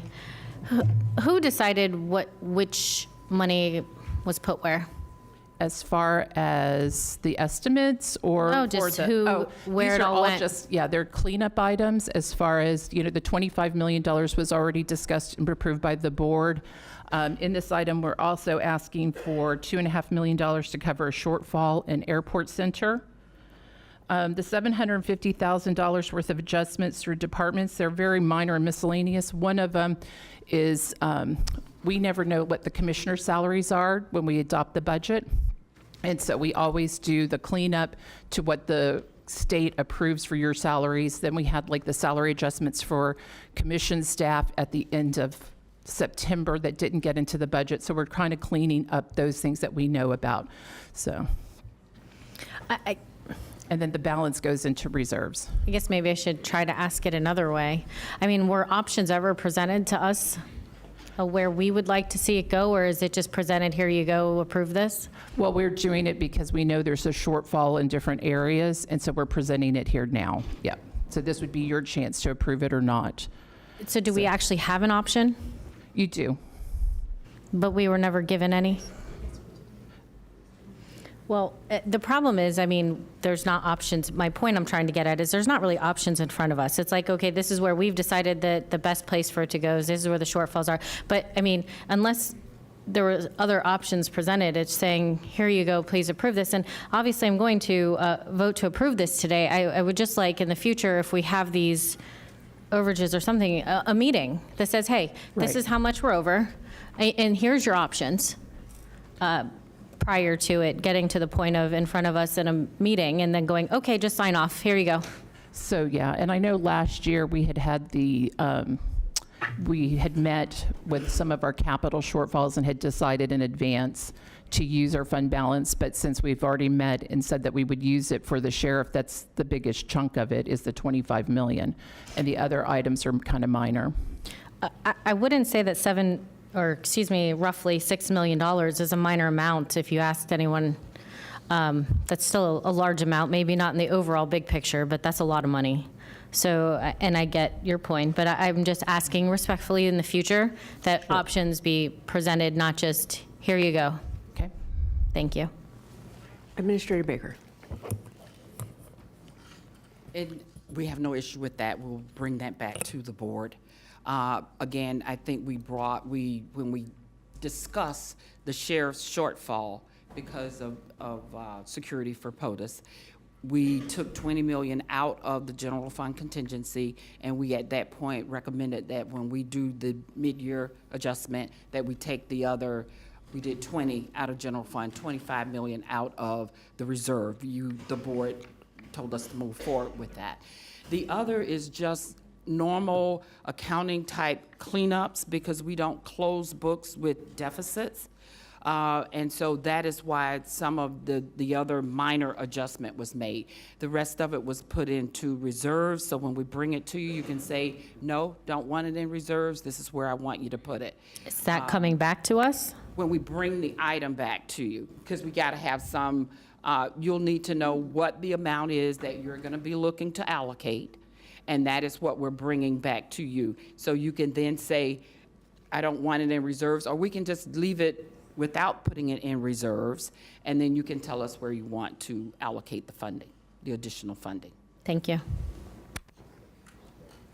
Commissioner Powell. Thank you, Madam Mayor. And the $25 million from the, I think it was coming from the general fund, where the first, so people have questioned me and emailed me with regard to the first 20 million and now this 25 million. Can you restate where the 20 million originally came from and now where the $25 million will come from? Because I know this, I know there's a, what is this, 3.7 million is the general fund contingency reserves that a portion of it's being put back to, for the presidential protection back to the sheriff. But where's the $25 million that is coming from that will bring the total to 45 million? Right, so this agenda item is taking our estimates and making it equal to the actual. So we would have an additional $30 million. So in the past, we would maybe just put this whole $30 million, other than like if there were some minor cleanup type things, back into contingency, which is like your fund balance or our rainy day fund is what we've, kind of call it too. So that original 20 million was out of our contingency, and now this additional 25 million would have been part of fund balance, but we're giving it over to the sheriff for that. So it's part of our rainy day fund. We use a lot of names for really the same thing, contingency reserves and fund balance, so. Thank you. Follow up? Sure. Mayor, what does that leave for our rainy day fund in terms of $25 million coming out of this pot, 20 Right. million came out of the other pot? Right. And the taxpayers are, of course, supplementing that. So where does that leave us at? So it still leaves us with a fund balance of 532 million. And so that's where it's about 25% of our revenues. We would like to see it closer to 30 to 35% of our revenues, because that's what other AAA counties throughout the state of Florida are averaging. And we expect, my hope is that we're going to get it back from the feds. And when we get it back from the feds, we would put it back into fund balance. I think the board has talked about wanting to try to maintain our reserves as much as possible. Thank you. Thank you for that. And I don't expect the funds soon. It usually would take a year or so before we would see those back from the feds. Okay, and I was asking that question as I've gotten a lot of emails and calls, and even people have stopped me in the grocery store and said, this is a lot of money that the county and that the citizens are paying for in terms of, the amount needed for presidential protection, and just want to make sure people understand where that's coming from and where that's at with us in the county. And Madam Mayor, Sure. In terms of Commissioner Baxter's request, is that would that be a new process that we would create in terms of seeing things to decide or vote, or is that something that? Well, I think the budget process is an ongoing, everyday process. Okay. So administration brings us adjustments all the time. And again, historically, this is what we've done every year about this time, where we've done these adjustments. And this is their job. They're the finance professionals. They know where the money needs to go to make sure that we are a balanced budget. And so that's the position that they're in today, and that's what they're presenting us with. Okay, thank you. Okay. Clerk Abruzzo. Thank you, Madam Mayor.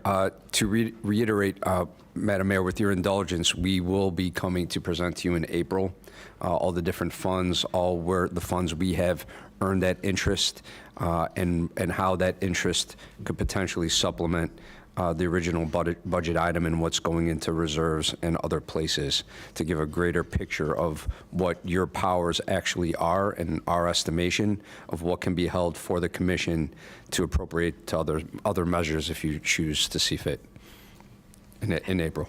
I appreciate that. But having said that, whatever interest you have that's generated has to be applied to the fund that generated that interest, correct?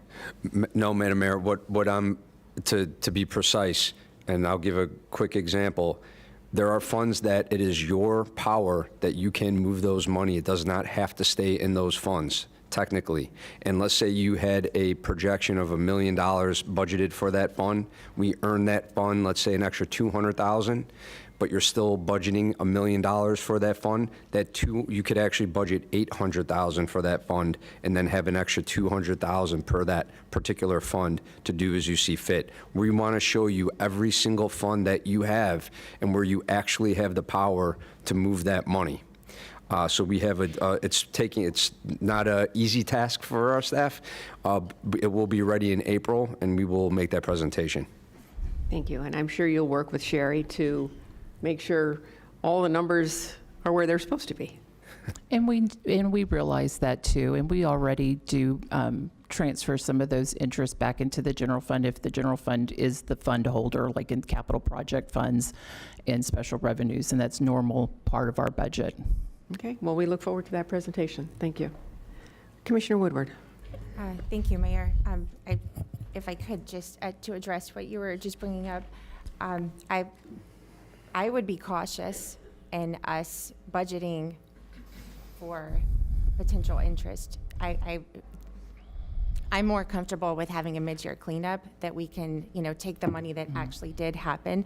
If there's shortfalls or if there's, increased revenue, however all of this has happened, I'm more comfortable with that just because the world is an uncertain place. And you've done a phenomenal job with all of the investments, but I would not want us to budget with projections of interest and investments without having the hard money. Just on a personal, that's my. Sure. Thank you, Madam Mayor. The 230 overall, 220 in your pref view, that is money that's actually earned. So that is not a projection.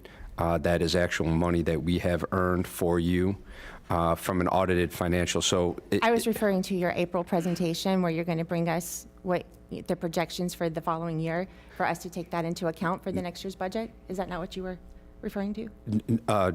Madam Mayor?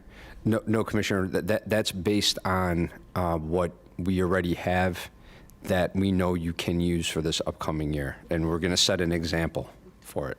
Okay. Well, is that not currently part of our process, or is this new? That is part of our process. So when those revenues come in, as Sherry explained, it comes to the bottom line. Along with all of the other revenues we did not expend, we budgeted but maybe did not expend, and that makes up our fund balance. So we do account for it, we roll it into the next year, that's how we build our budget. We are conservative when it comes to estimating how much interest we're going to get because we don't want to overestimate the interest as well as the other funding source. The interest don't come in, then we've got to reduce our budgets. So we always budget for interest. We made a lot more in the last year than we normally do. So that interest went to the bottom line, and that is what we're looking at. It helped make up the amount we're now putting into your general fund, the $3.7 million. And part of our budget process, I'll just add to it. So right now, our departments are out looking to build their 2026 budget. They have a due date next week to turn it into OFMB so we can start reviewing it. And part of the 2026 budget is for us to look at the current year, 2025, and estimate how much our revenues coming in and how much are we going to spend to come up to find that fund balance that we think will drop, that we carry forward into the 2026. So we go ahead and estimate and carry it into the 2026 budget. And that will be the basis. And then a year from today, I'll be right back here at this table doing a mid-year cleanup, to clean up for the actual 25 to our estimates. So, and that's what we're doing today, is just trying to say, we know what we've earned in the last year, the $220 million of interest earnings, plus the other $9 billion throughout all the funds. And we're just cleaning it up to make sure for whatever we estimated a year ago is now equal to the actuals. Okay, I just wanted to make sure Right. that what we were talking about was actual dollars and not projections moving forward. Right. And this is the mid-year cleanup Right. and this is, every year we do this. Right. And to address Vice Mayor Baxter's concern, I do agree. I would like to know what our options are, but I think this year we were hit with some unexpected Right. expenditures. Right. With, for the sheriff and a few shortfalls and rebuilding the contingency. So I'm good with all of this, and hopefully we don't have these same things that are happening next year. But if we do, it is important that we cover the shortfalls if we had to take our contingency. I'm happy with what you've chosen. I think I agree. I wish we didn't have to have the shortfalls or rebuild the contingency fund. And my question with you yesterday, just so that the public is aware, this that we're talking about, this is part of our general fund. This Right. is the unrestricted funds, because a lot of our, over 70% of our budget is restricted, right? Correct. So this is part of the money that we have flexibility to put into different places. Correct.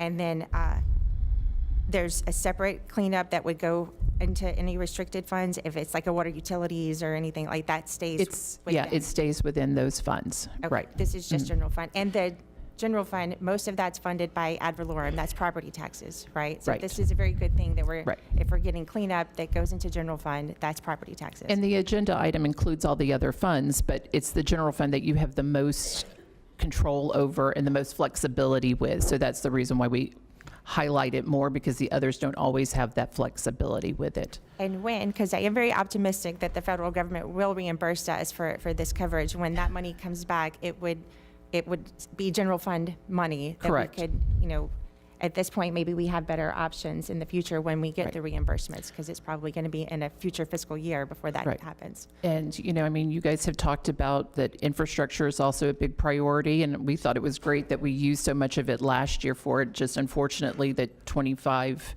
million went to the sheriffs with the things, but we hope that we get that money back, and in the future years, we would be able to fund, use some of this for capital and different things too. Thank you. And just as Commissioner Powell, because people do ask, it's important for them to understand what general fund means. Right. We have flexibility versus there's a lot of restrictive funds that Yeah. it's tied to the airport or it's tied to water utilities or whatever. So thank you for this. Thank you. Paul, did you want to add something? Yeah, good morning, Commissioners. Paul Guzensky, Manager of Finance, Financial Reporting. And I think a lot of your questions that have been asked will be answered in the April meeting that we are hosting along with Sherry. It kind of has the timeline for interest earnings, estimates, actual funds that are earned, and what budget year you can really do something with those. So Could I just clarify though? What we're doing today though is mid-year cleanup. It has nothing to do with interest or investments or anything, right? This is just Interest is just another revenue line. part of what we're voting on today? Well, it's just cleaning up that our estimates, so it's for all revenues and things. So, right. Yes, it is interest. It's the interest actually earned. We estimate what interest is going to be budgeted. We do that. At mid-year, when the audits are completed, We then identify the actual interest earned. We then allocate that or go through the process, and that's what we're bringing back to you today. So this we has nothing account to for do that. with certain departments didn't spend what was in their budget, or there It's were? both. It does. It's both. Yeah, it's everything. And what Can you else go is part back of to this, please? The summary, the general fund summary. So it kind of breezed over it maybe a little too quickly. So if you look at the 2024 estimate column, so for something like property taxes, we estimated we would get 1.249. Our actual was 1.253. And then you can go through all the others, like intergovernmental. We estimated at the time, you know, we only have so many months in when we do the estimate. So we estimated that we would probably collect about 281 million, but we only actually collected 275. So we were a little aggressive with it, and we were a little surprised that we didn't quite get as much in our half-cent sales tax as we thought we would get, and it's one of our general fund revenues that we get from the state. So you can go through the whole thing to see where our estimates were plus or minus, and we were pretty close on some things and not on others. And then same thing with our constitutional offices and our BCC departments and some of those others. So that difference brings you down to the 532. So we were, you know, we picked up an additional $30 million between our estimates and what the final actuals is. But just to be clear, part of this, because people do ask us whenever, if we're budgeted, one department has a budget for 150 employees and they're actually short-staffed by 50. Right. That money that doesn't pay an employee comes back into this. Correct. Right? Correct. So there's other. Right. It's not revenue, it's just it didn't get spent. Correct. And so even though we budget for a certain amount of dollars, we don't spend all of that. And when we Right. don't spend it, it comes back into this fund. Correct. Okay. Yeah, thank you. Thank you. Bertina, your light is still on. No. Okay. Commissioner Flores, then Commissioner Baxter. All right, so I have a few questions, so bear with me here. My first one is regarding the 2.5 million in capital expenses for the airport center. Are we using unrestricted funds to offset that? Because usually, the way I understood it is airport, you know, they It's have their not- own Yeah, it's not the restricted actual funds. airport building. We call it Airport Center. It's over in that general vicinity, and so it's a general government building, though. Okay. Yeah. So it's not a, It's not an airport asset. okay, thank you.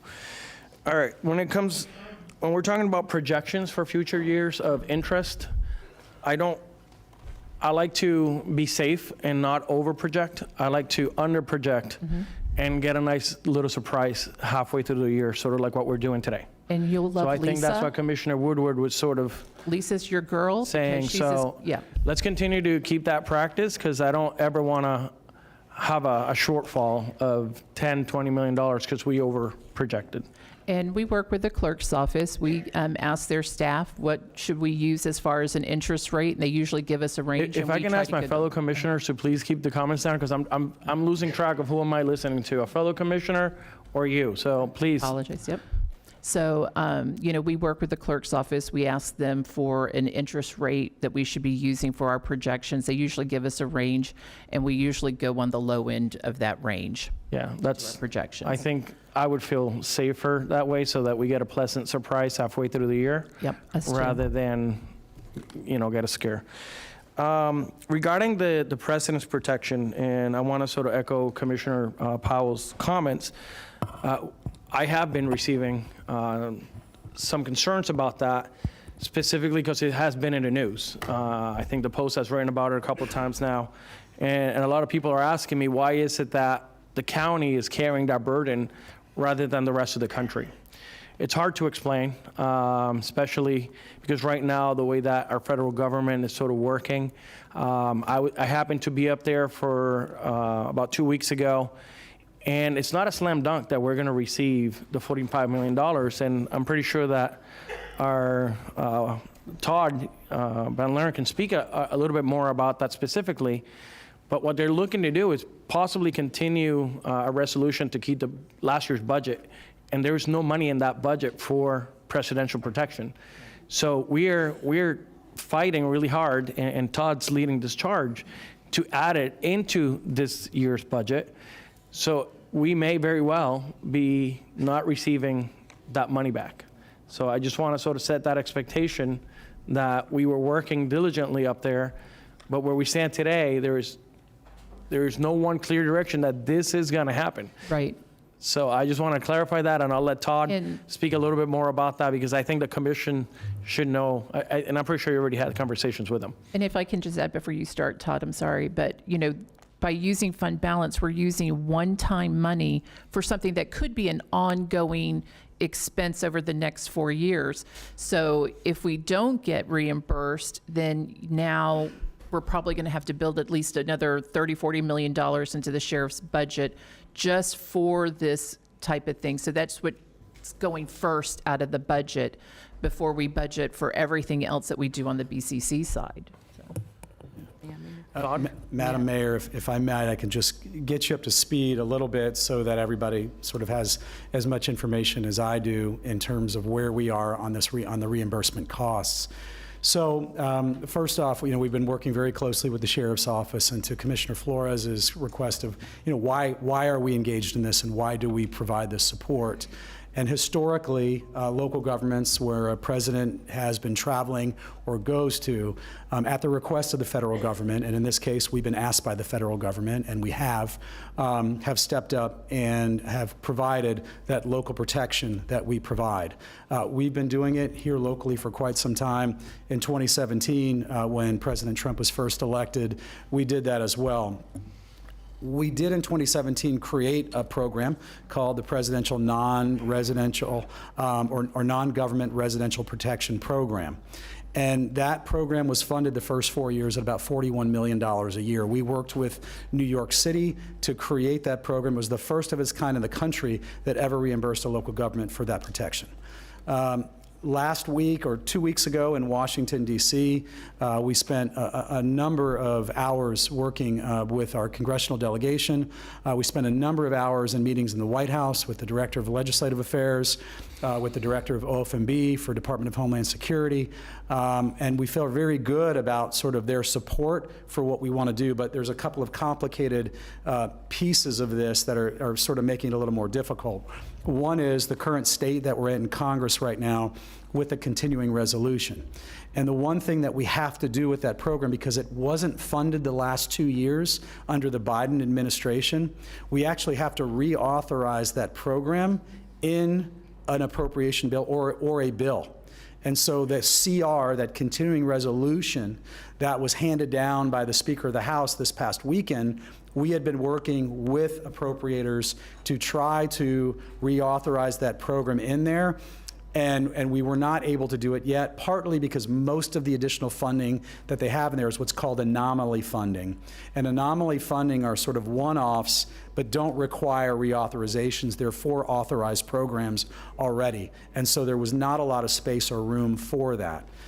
So the language that we've redrafted is in the hand of appropriators, both in the House and the Senate. It's in the hand of our congressional delegation. The White House OMB office has the language as well, and we're working through it. But keep in mind, this is a FEMA program, and the reason why it's in FEMA is because they have reimbursement mechanisms in FEMA that allow us to go through that reimbursement process. A lot of Homeland Security divisions don't have that, and the way that that works is on a reimbursable basis. So we're talking about a year in the arrears that we have sought reimbursement previously when we have had this program in place. So the other complicated piece of it is some of this security we did was in a previous fiscal year. Congress, much like other boards, don't like to go back and reallocate dollars for previous fiscal years. The language we have submitted takes it back to July 20th of last year. So that's where we are at today. We had conversations with our lobby team every day over the weekend, this week so far, and we'll continue to keep you updated. But thank you for asking for some of the clarification, and that's where we are currently today on that funding. Okay. So, as you heard, there's still a lot of work to be done, and if you have some pull in Washington, we could definitely use your help. And I think Right now, we're paying our fair share, and we're doing what we have to protect our president. Unfortunately, I wish that it wasn't only on the Palm Beach County residents to pay for that protection, and hopefully Todd will get us across the finish line on this so that we can get that money back. And then my last point is regarding decision-making in regards to the budget. So we would have had 20 million in contingency reserves. We found another 30 million. It would have been nice in a normal year. I understand where that money was allocated for the protection, but moving forward, it would be nice to come to the board before you bring us the decision to just say yay or nay, but you say, hey, commissioners, we have $30 million. What are your priorities? What is it that you want to get across the finish line over the next 6 months before the year ends? And by the way, we also have 20 million in contingency reserves. So that's a process that I would like to see worked out. I think I heard some of my fellow commissioners sort of like that idea. That way we can prioritize things as we're coming into the end of the year. And if we choose to put it into our reserves, we made that decision. But it should come before us. I know there are some items here that are purely cleanup, and those should be taken care of. If there's a deficit in another department, we take care of that first, but then whatever's remaining, you give us the ability to make that decision. So I echo Commissioner Baxter's and I believe Woodward. So thank you, that concludes my comments. All right, I have no more lights on. I'd like to thank staff for their. Oh, you turned your light off. Oh, sorry. Vice Mayor Baxter. Hi. So just clarifying some things. I was looking at this summary up here. You had said we had already budgeted for the interest that we received from the clerk? Correct. The So what interest we- earned. So which line is that? If you look second before the subtotal, so for the 2024 adopted budget, we had budgeted 18 million, but during the process, we estimated 31 million. So that 31 million is what we thought we would collect. And that's how we base down to get the $502 million that we budgeted as our carry forward. And we actually got $31.4 million. And so this item is recognizing that we collected additional $455,000. So, but isn't the 220 million, am I misunderstanding, wasn't all of that interest? But that's in all funds. It's not, this is only the general funds. So if we go forward, we. Hold on, I got you. So it's spread out throughout different funds, and we're only covering the general fund. Right. Got it. Right. But to the point of interest earned in any fund can be put into the general fund, and we're currently Not all of it. Or some? But some. So like in your capital project funds, we fund capital out of the general fund, and it gets moved out of the general fund into a capital project fund.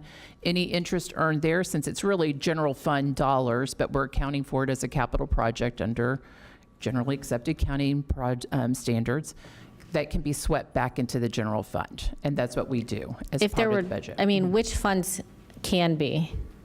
So it has to be what we call an ad valorem fund.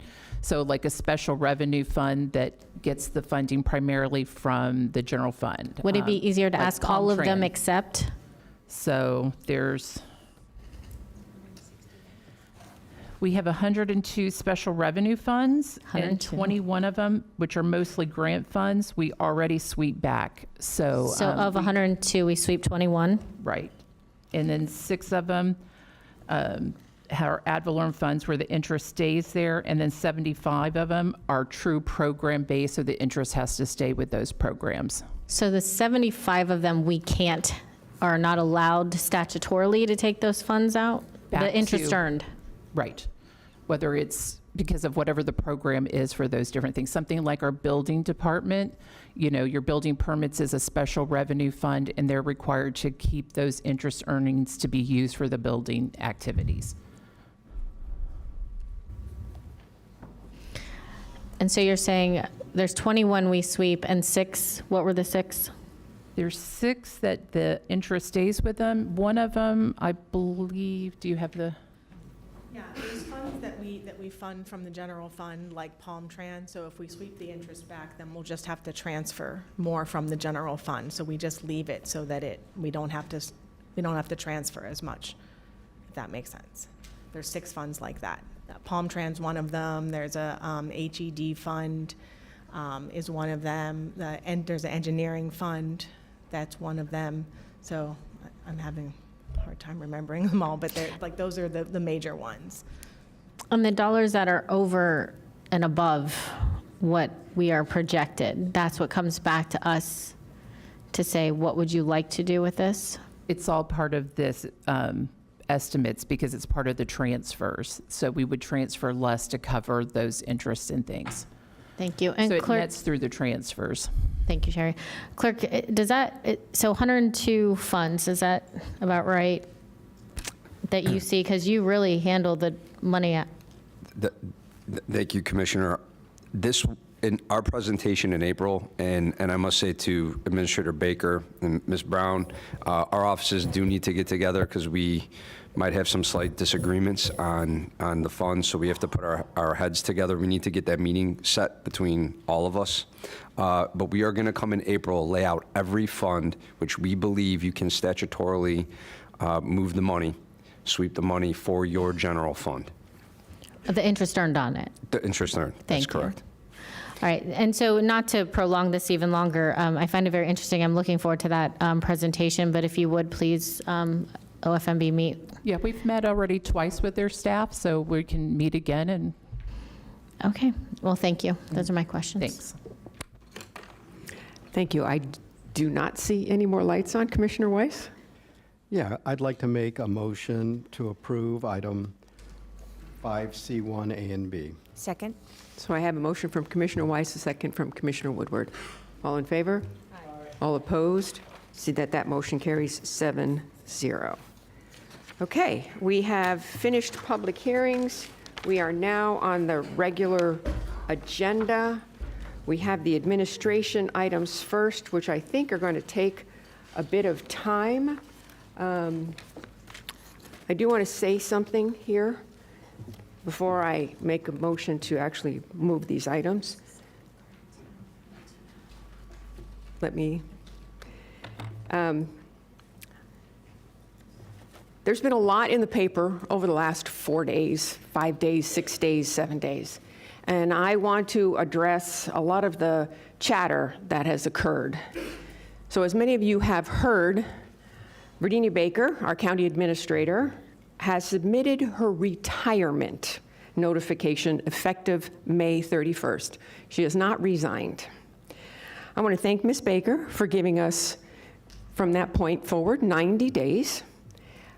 This gives us time to figure out a way forward into the future. It gives us time to secure an interim administrator, one I hope has experience and needs no on-the-job training.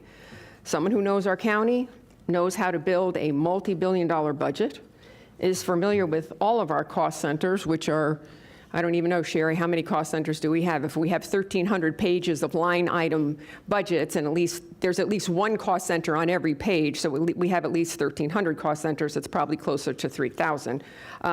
So familiar with those. This also gives us time to establish the requirements for an ideal candidate. Thank you, Greg. We'll be talking about that when we come to your comments later on in the afternoon. And that candidate's going to take us into the future and hopefully has the tools to hire the appropriate, we have the tools to hire the appropriate firm to lead us in that national search.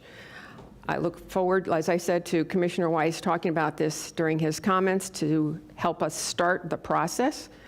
And I am sure Ms. Baker would agree that Palm Beach County is a special place. We dream big. We set the bar high. We are Wall Street South. We have Vanderbilt. We have a whole lot more coming online. We've managed to embrace the uniqueness of our large, multifaceted county that goes from the ocean to the lake, from 47 miles of coastline, every demographic you could want, we manage that.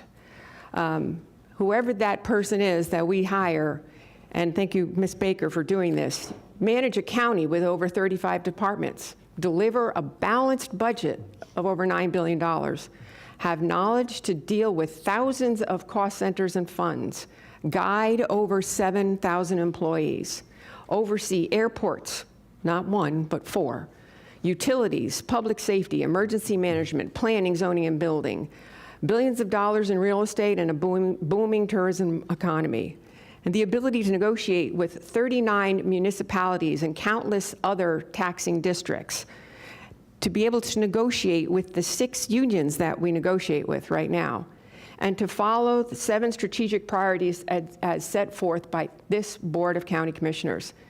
We also need someone with a demonstrated track record in government, administration, and handling complex county issues, who also has the ability and experience to navigate through state and federal regulations and grants.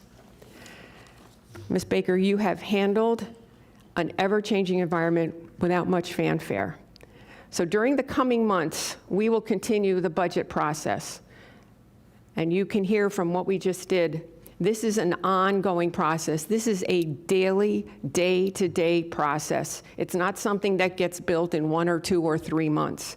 I want to thank Ms. Baker for building our future budget on a daily basis. And I know that when you leave here on May 31st, we will have a budget in place for the coming year. And it's not like our budget changes very much from year to year. We have the same departments, we have the same requirements. It's just the amount of money that we spend, and it also depends on the amount of money we collect from our property taxes. No administrator does this in a vacuum, and they are in constant communication with the Board of County Commissioners throughout the year. This career is a delicate dance, and I look forward to the future as we continue to move Palm Beach County forward. But with that, I want to tell everyone, we as a board have not spoken about this one iota. We are not allowed to speak on this with each other due to sunshine. This is our first opportunity to speak in the sunshine about Ms. Virginia Baker's retirement for May 31st. And I, for one, see Ms. Baker continuing here until May 31st. And I know that there are folks in the audience that probably feel the same way, but I wanted to let you know that I'm only one of 7. We have not had an opportunity to speak on this. This is our opportunity. We have lots of work to do today. And we have 2 administration items on our agenda. But I know that we have cards here. The administration items are 6A and 6B, 6A at 1 and 2, which are going to take us time. The rest of what we have will probably go more quickly. We're going to break for lunch at 1 o'clock or a little before then, depending where we are. Come back at 2. We will have matters by the public at 2 o'clock. And if we still have business matters, because we haven't completed it, we will continue that after matters by the public. And I think we probably have some speaking cards on 6, 1, and 2.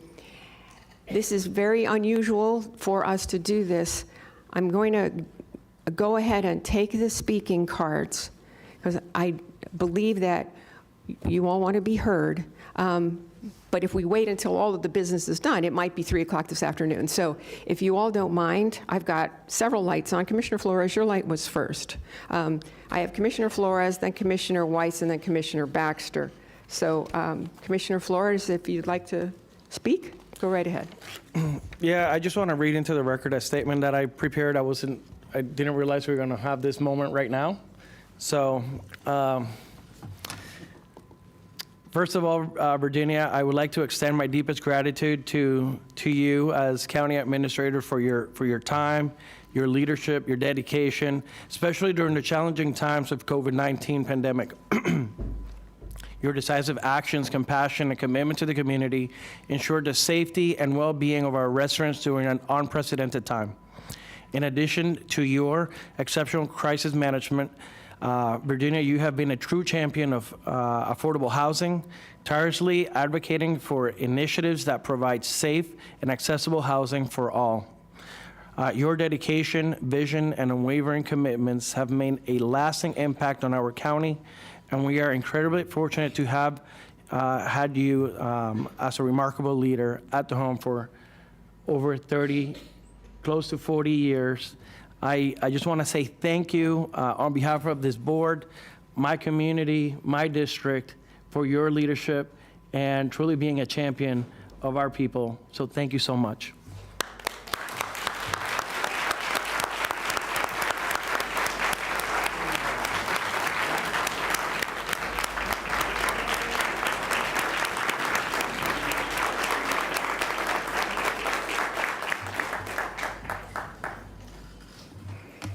Commissioner Weiss. Thank you very much, Mayor.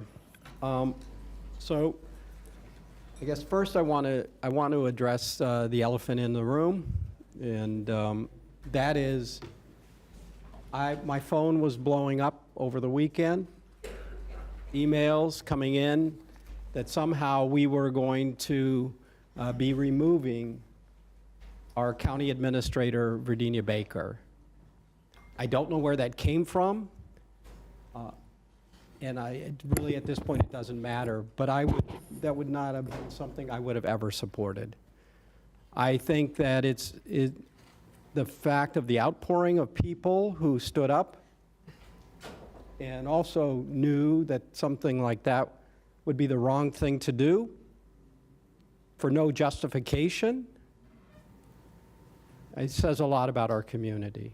So I want to thank you for being here. Mayor, I want to thank you for allowing the folks that want to speak the opportunity. They've waited a long time. Virginia, I can't apologize to you enough on what has happened.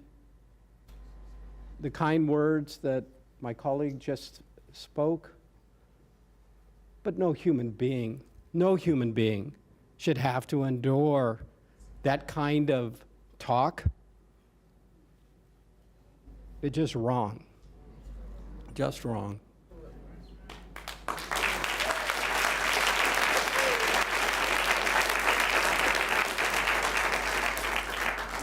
You and your family have given so much to Palm Beach County.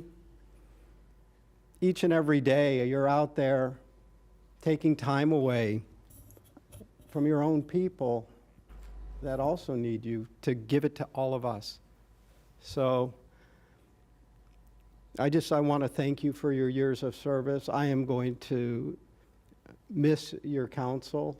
We'll take care of this later, but I wanted to speak to the public and let you know how disappointed I was that whoever started those vicious rumors, they're going to have to deal with the consequences of what they've done at some point by the Lord Almighty.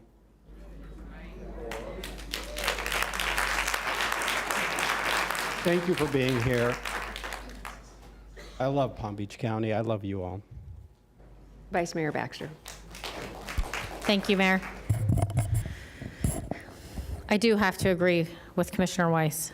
I think rumors are terrible for anyone. And when things get spread and misinformation is bad, it's never good. So again, I don't think I personally never would have fired our administrator or made a resignation especially after somebody had already given a date of retirement. I think that's atrocious. Like she said, you said you're retiring. That makes no sense. So I'd really like to know where those rumors started. I'd really like to know where they came from and why it was even out there, because that is what is terrible right now. I would like somebody to look into that, because we never up here discussed it. We've never said we were going to do it, but yet I think everyone had heard the rumors at some point. So again, apologize for those rumors, but there was never even talk in my head or mind or consider, like, we weren't firing anyone. There was a date set of retirement. It would make no sense. That doesn't logically make any sense. So why would we? I will say that I want to know who started those rumors, because that is awful. So I think, thank you for being here. Thank you for what you're doing. It's no secret that we don't always agree on everything. But that doesn't mean so what was started was just malicious. And I think if anyone knows, I'm a strong personality, but I'm not malicious. So I do not know why anyone, I really feel terrible for what the people have said. So I am sorry, Virginia, for what may have been started, but I would like someone to find out. Thank you. Thank you. Commissioner Woodward. Thank you, Mayor. And thank you for going ahead and having us discuss this now.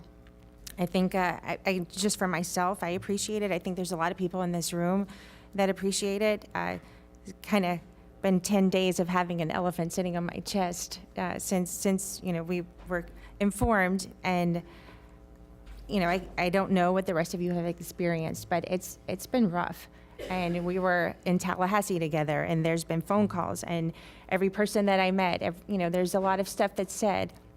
And because of Sunshine, this is our first opportunity to hear from each other, from each other. We can be told things, but until we hear it from each other, we don't actually know.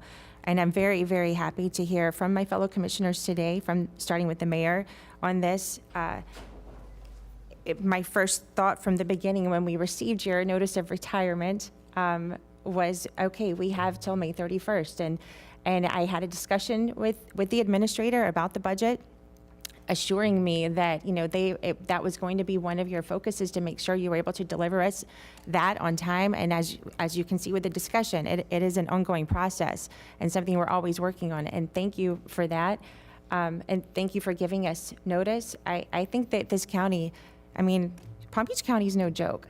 And whatever comes out of this and our process, and who comes to replace your sparkly shoes, it's some big shoes to fill, but we're a great place. And I'm very happy to hear from my fellow commissioners, and that what I was losing sleep over the past several nights, that what may happen, I'm sure that's why there's so many in this room.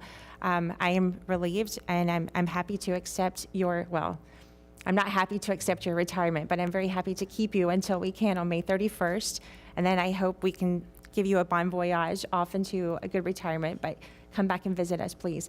I will have something more eloquent to say to you at a later date, but at this point, I'm feeling a little bit of a weight lifted, and I think there's a lot of people in this room that feel the same way. So thank you to my fellow commissioners. We've kind of been through the ringer for the past, all of us have with this. And again, because of Sunshine, this is one of the more difficult parts of this process, that we cannot talk to each other. And I thank you all for what you've said, and I look forward to keeping you and us getting back to business. We have a lot of business to get to, so thank you. Commissioner Powell. Thank you, Madam Mayor. And like many of my commissioners, there's been no conversation with regard to termination of Administrator Baker. Unlike most of my commissioners, I can look in this room, and in this audience, I can walk through and I can tell you the name of just about everybody sitting on every single row. And the difference is, I stepped outside the room for just a moment, and someone said to me, "Bobby, where have you been? We haven't heard from you." So first of all, yesterday I was at Bishop Granger's church because it was his 39th pastor anniversary. Bishop Granger, thank you. Saturday I was helping my father fix his cable. And I took Chandler to the park just in case, so I wasn't hiding. But I did get your phone calls. I got your text messages. I got your emails. And it's unusual for me to not return everybody's phone call and text message and email. However, do recognize that anything that I would have said would have come out as, well, Bobby Powell said, so I took what he said, and you know how it goes from one person to the next. By the time it got here, it would have been a whole new story. But like most people, I heard the rumor about the firing of Administrator Baker. I've heard all kinds of rumors, but because I could not substantiate anything other than to say, I don't know, when I don't have information, it's very difficult to talk about something I don't have. However, rest assured, if there is information to be presented and you all call me, we will have a town hall, we'll have a public meeting. If I have to jump on Zoom, we will do Zoom. We will do what we have to do to make sure that the information is available, I'm transparent, I'm visible, and I tell you what I know. Because we operate in the sunshine and I did not have information to give, I could not tell you something that I don't know. The answer would have been, well, I don't know, I haven't heard it. I'm not sure, I heard a rumor too. But what I can tell you is that I'm thankful that our mayor is allowing people to speak because people are passionate. I come from a community of passion. When I say a life of service is a life that counts, I come from a community that where when people think you're in trouble, guess what? They don't just talk about it, they show up. And people didn't know the answer. They don't know. So guess what? People showed up. And y'all are here.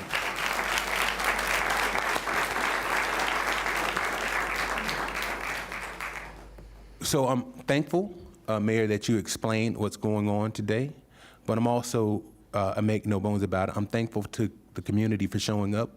We have in the audience former elected officials, former Miami-Dade County Commissioner, Dr. Barbara Carey Schuler, former county commissioner who I stand in the stead of now, Addie Green, county commissioner. I saw former state representative Hank Harper. I've seen pastors. Paulette Burdick is here somewhere. Former county commissioner. Wow. Former Commissioner McKinley. Community leaders, we've got union leaders, we've got pastors. I showed you Bishop Granger's here. The people are here. And because of that, I'm thankful that you spoke up because people need answers. And the only place they can get answers from is this board. And I wanted to make sure that, trust me, y'all, if there's something to be said, Pastor A.J. Wright's here, Bishop Wright, Pastor Dames is here. If there's something to be said, I will let you know. Trust me when I tell you. But if I don't know the answer, I'm not going to mislead you.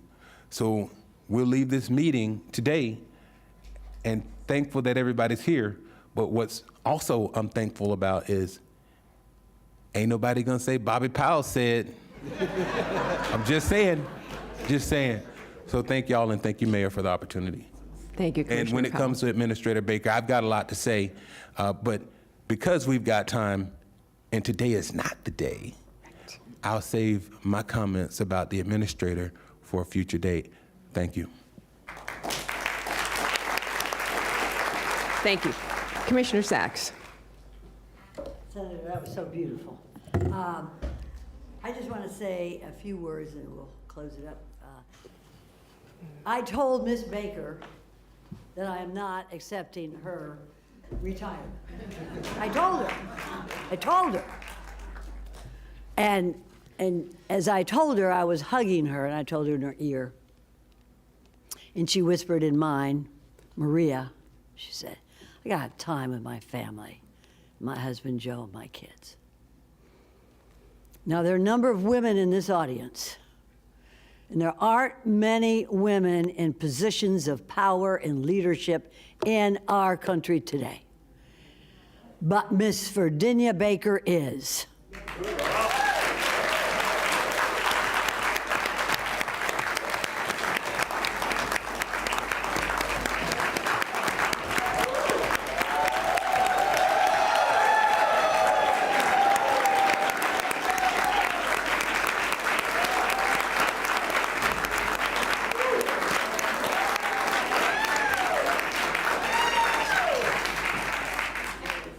I said to her, I said, we in the public And your commissioners have to respect your judgment of wanting to be more at home. We have to respect that. We can't make her feel guilty. We can't make her feel angry or sorry. We need to respect that. And I said to her, there's a young woman out there right now who's watching this and watching you. You've given your life, you've given your time, you've given your talent to helping all the people. And now all the people have shown up for you to let you know, yes, if you think that this is time, then we need to respect, admire you, and watch how it's done. And I say this to every young woman and girl who's thinking about running for office. You can do it. You can do it. You can do it with pride and leadership, and know that your family is there waiting for you the day you come home. And I just feel very strongly about this. And I will find out who started that, because that is a sign of disrespect. As a sign of disrespect. And we need to be together, all of us together, as one family, as one team, PBC. This wonderful, wonderful leader that we have has taken us all the way to the top, and we're going to continue there as long as she's not going anywhere. She's just taking that next step over there, take it with her family. We love you, we admire you, and we respect you. It's Virginia Baker. Thank you.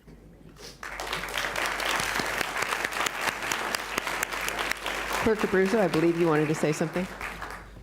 Thank you, Madam Mayor. In all due respect to Commissioner Weiss, I think it does matter whoever started this rumor. I concur with Commissioner Sachs and Commissioner Baxter. Somebody tried to divide our community. Somebody tried to cut deep into our community. And however it came about, there needs to be some form of investigation, some form of audit of what occurred, of finding out who this horrendous individual or individuals were. To have this happen, Administrator Baker, as you are having a self-chosen retirement to go off and have an incredible rest of your life, I cannot personally apologize enough just from reading, watching, looking, but especially to the commissioners. I have had the fortune to see some of them, speak to them, and how they were appalled starting late Friday through the weekend. The stress that got put on by whoever did this, it is truly a travesty, and it's a shame that we are having to make these comments. But whoever did this, whoever tried to drive the divide in our community, they need to come forward or they need to be found. Thank you, Madam Mayor. You're welcome, Clerk Abruzzo. We have several cards, and I would love to have the public come and speak. Remember, this is not Virginia's last day. That'll be May 31st. She will be here. She will help us build our budget for next year. Again, that's something we do on an ongoing basis. Every day, any administrator going forward is going to do that. So, Commissioner Woodward, would you like to call some names? We normally give everybody 3 minutes. It doesn't mean you have to take all 3, because it is closing in on the lunch hour, but we will listen. We're happy to have you here. Thank you. Thank you. We have 10 cards. Deborah Robinson, Alina Alonzo, Rose Altaria, Michelle Brown. We have 2 microphones. You can come Yes, forward. come to either podium. Thank you. Good morning. I'm Dr. Deborah Robinson. I'm going to speak to the evaluation instrument, but I just have to start off by saying y'all are a mess. So, no, listen to me. So we get this sunshine law, and y'all don't speak to each other directly. We also get that you have AIDS. You know, many of us have been in this space many times before. We know how it rolls. okay? There's also a saying in my community about hit dog will bark. Okay, now let me go on to the agenda item. So I would say that, to me, honestly, it looks like a good instrument, the instrument to evaluate the county administrator. It is suspicious to me that you want to evaluate the county administrator when it's not part of her contract to have an annual evaluation, but hopefully you will embed that in the contract for the next county administrator. My evaluation of Ms. Virginia Baker as county administrator is all 5s, but I want to highlight 2 in particular. Professional skills and ethics. She's exemplary. Take note. Citizens relations. Exemplary. Take note. I am here, and I suspect many of us are here because we did hear the rumor. And Mr. Abruzzo, I didn't start it, but I damn sure spread it because it's an affront to all of us. And I personally think it was more than a rumor.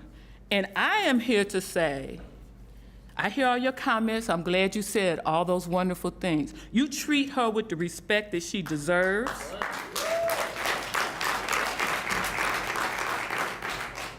I've watched from a distance. She's dealt with the conniving and backstabbing from the commission, not all of you, some of you, right? And leave her to do the work that she can do in her remaining time. But some of you, we know, had promises to fulfill, promises to the few. I'm asking you to focus on the needs of this diverse community and not just the few that you view to be in power. The diversity of Palm Beach County must be included in the selection process for the next county administrator, and maybe you want to make sure that the annual evaluation is part of that contract as well. Thank you. Thank you. Dr. Alonso. My name is Dr. Alina Alonso. Maybe some of you remember me from the meetings that we had here during COVID, as I was the director of the health department. It's nice to actually see your face without a mask. And the words I was going to say, Virginia, were not going to be for you. They were going to be for the commission and for the public. I think the public has heard some much better words than what I could have thought of here in just a few minutes. But the fact that you have led the life that you have led, and the 37 years of constant dedication to every single person that lives in this county, was something that I admire and that I learned from you. So I'll have a chance to actually give you the right type of send-off when your retirement. I hope somebody invites me to your retirement. But at any rate, I'm very happy to just have to tell you how much I admire you and how much I learned from you, especially from the 9 years that you led as the county administrator. You were my commander-in-chief all during COVID. Thank God, we would have never made it without you, and I mean that. You were our rock. I love you from the bottom of my heart, and I know you do too. Have a great retirement, and come see me, because I'm retired, and it's the best thing ever.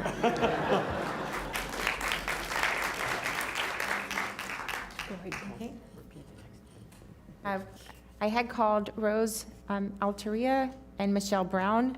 We also have Mary Brasham, and Ramsey Alteria. Oh, Ramsey Alteria and Rose, if you're here. We also have Alfred Fields. Just everyone come on up. If you have to, this way we know you're here, and this way we can hear your comments. Chuck Ridley, Lori George, and Barbara Carey Snyder. I'm sorry, Schuler. I need to get my glasses. I'm Michelle Brown. I'm also the power of attorney for my parents, Rose Alteria and Ramsey Alteria. So I'll be speaking for all three of us. Thank you for your service over all of this time.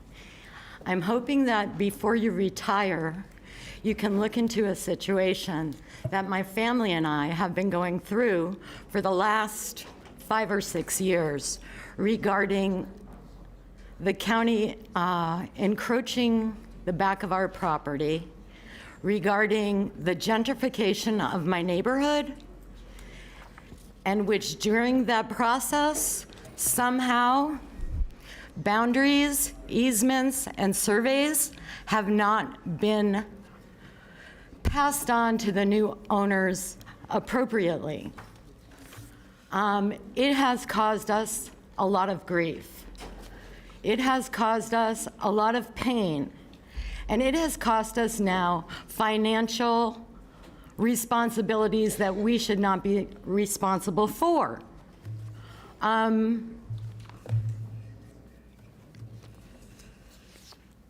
I'd like to present this to the Board of County Commissioners. It is, maybe I can give it to you, Mrs. Baker.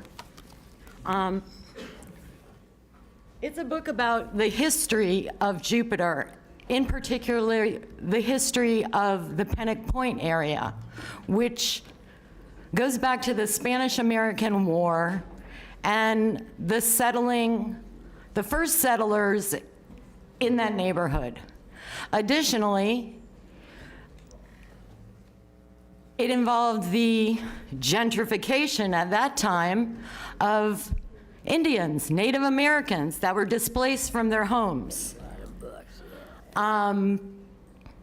It seems like the same thing is happening again 200 years later, that the government's coming in and pushing out the people who live there, destroying their properties.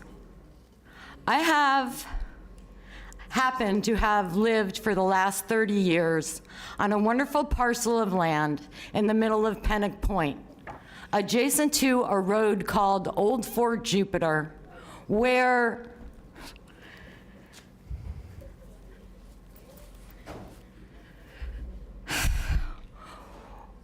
the military came in and wiped out the Native Americans that lived there and pushed them off and made their little establishment. Y'all were nice enough to make a park out west of town, Riverbend Park it's called, which commemorates the neighborhood, the area, and the history. However, you've had no consideration for the actual area. Thank you. Where these things took place. Thank you, Michelle. I have This 6 is not, minutes. No, you do not have 6 minutes, I'm sorry. And this was, you're not speaking on the agenda item. I was kind enough to let you speak, but that you're not speaking on the agenda item. Well, I'm hoping Mrs. Baker will be able to... Thank you. Thank you. Thank you. Can we get to the point? No, you'll have a conversation with Ms. Baker, but your comments are over for now, because everyone here also has just 3 minutes. Thank you. But I'm 3 people, so I should have 9 No, people. it doesn't work that way here. Thank you. Why not? It does not work that way. Why not? A power of attorney does not give me the right It does not give you the right to speak for 3 people, not here. No, And it is it at the does. discretion of the chair, who I should have known am. it's your discretion. Thank you. Ms. George. Good afternoon, members of the Board of County Commission, Mayor Marino. I'm Dr. Lori George. I'm President and CEO of United Way of Palm Beach County, and I just want to thank so much Administrator Baker for her tireless work to improve lives in Palm Beach County. We've been partners for many, many years, and I am so grateful for that. We partnered to ensure that everybody has access to the basics, enough to eat, a safe place to sleep, financial stability, quality education, and access to health care. I'm pleased to share that we're going to honor Administrator Baker as our Hunger Hero this year on April 29th at our Heart of Palm Beach County Awards. Thank you. Over 10 years ago, I came before the Board of County Commission in partnership with Virginia, and you all blessed us to do a real deep dive study. We've been working for the last 10 years tirelessly to transform food security systems in our community. We've worked really hard with the agricultural community, our local food banks and pantries, to ensure that everybody has access not just to food, healthy, nutritious food in the food deserts across the county. And that is a huge, huge impact to you, and appreciate everything that you've done. We love you, and thank you, and congratulations on your retirement.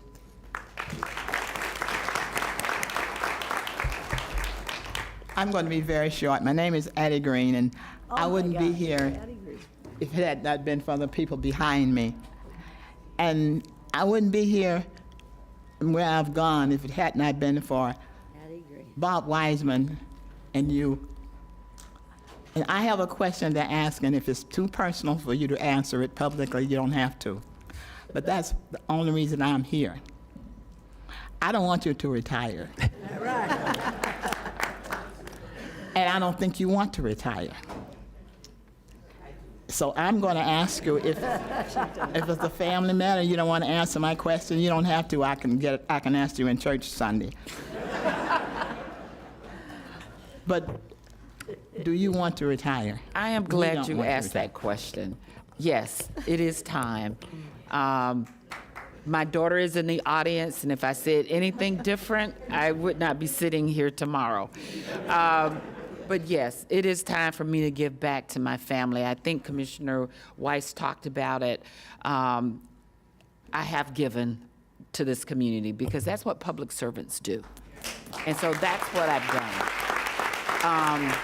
But it is time for me to be able to go on vacation, as my child stated, without two phones, without riding up to Tallahassee for football games and on the phone constantly, or reading. So it also gives me time to do things with my other daughter, Shani, along with my grandbaby. And she's 8, and I'm missing all of the field trips. I'm missing reading in her class. And this is just time for me. It's time for me to give to me, do some things for myself.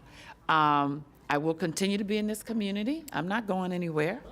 I belong to a number of organizations. Yes. I will continue to work. Yes. This board will see me. Yes. Future boards will see me. I will continue to give because that's who I am. But I want to take this moment to thank all of you for showing up. I did not ask for it, but you showed up. So that means a lot to me. And it also means a lot to my family because we were a bit surprised. My godson has taken off as well. And I see him in the audience, and I looked out and said, what's he doing here? But I thank all of you. And I thank you, Commissioner Green, because we've been through a number of things. We got a lot of things accomplished. And one of the last things I want to do is complete that community center for you and Commissioner Bernard, because that's a project that started a long time ago, and we are almost completed with that project. So, well, with yes. that, all I have to say is I do hope this commission listened to Dr. Deborah Robertson and the words that she spoke. Thank you.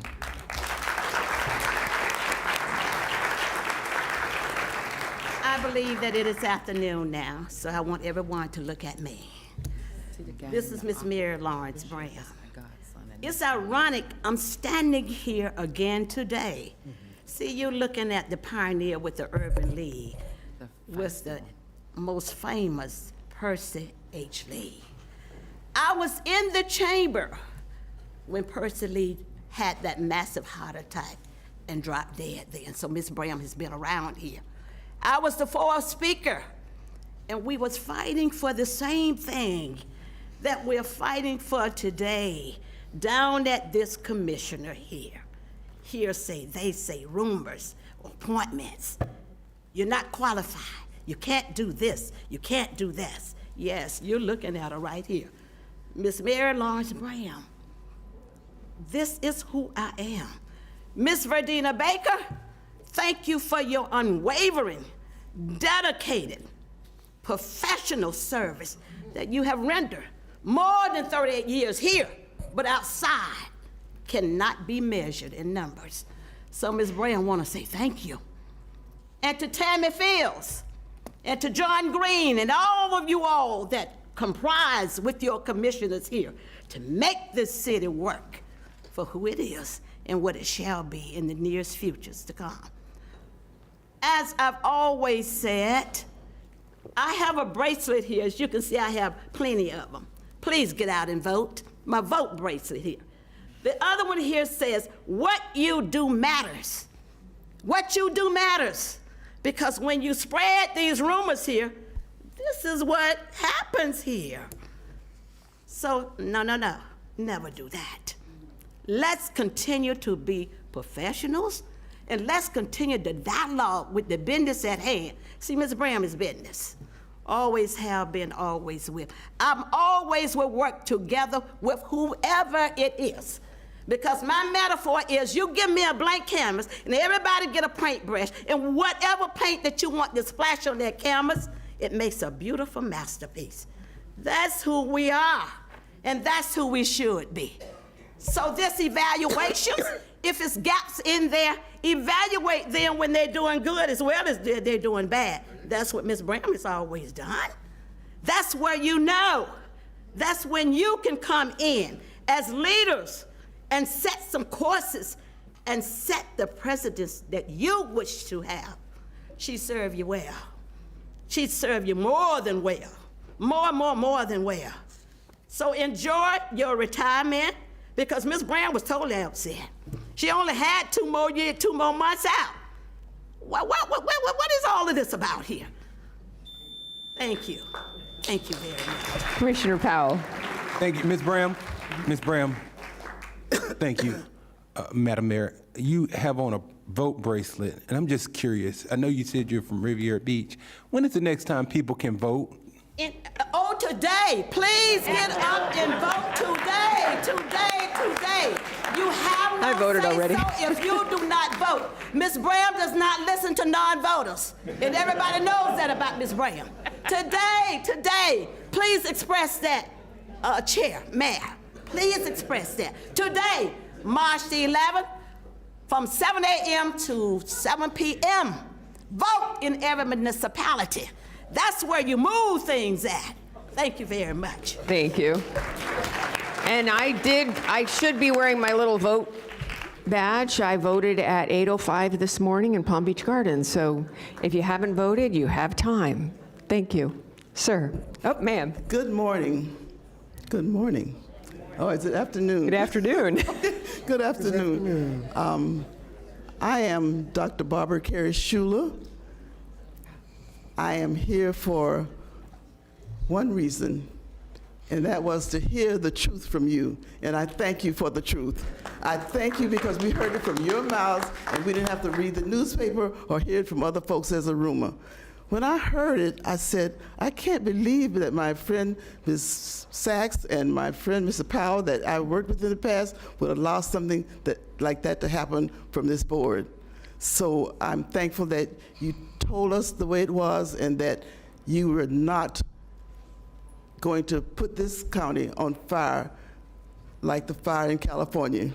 I'm glad the fire is out now that they've heard it from you.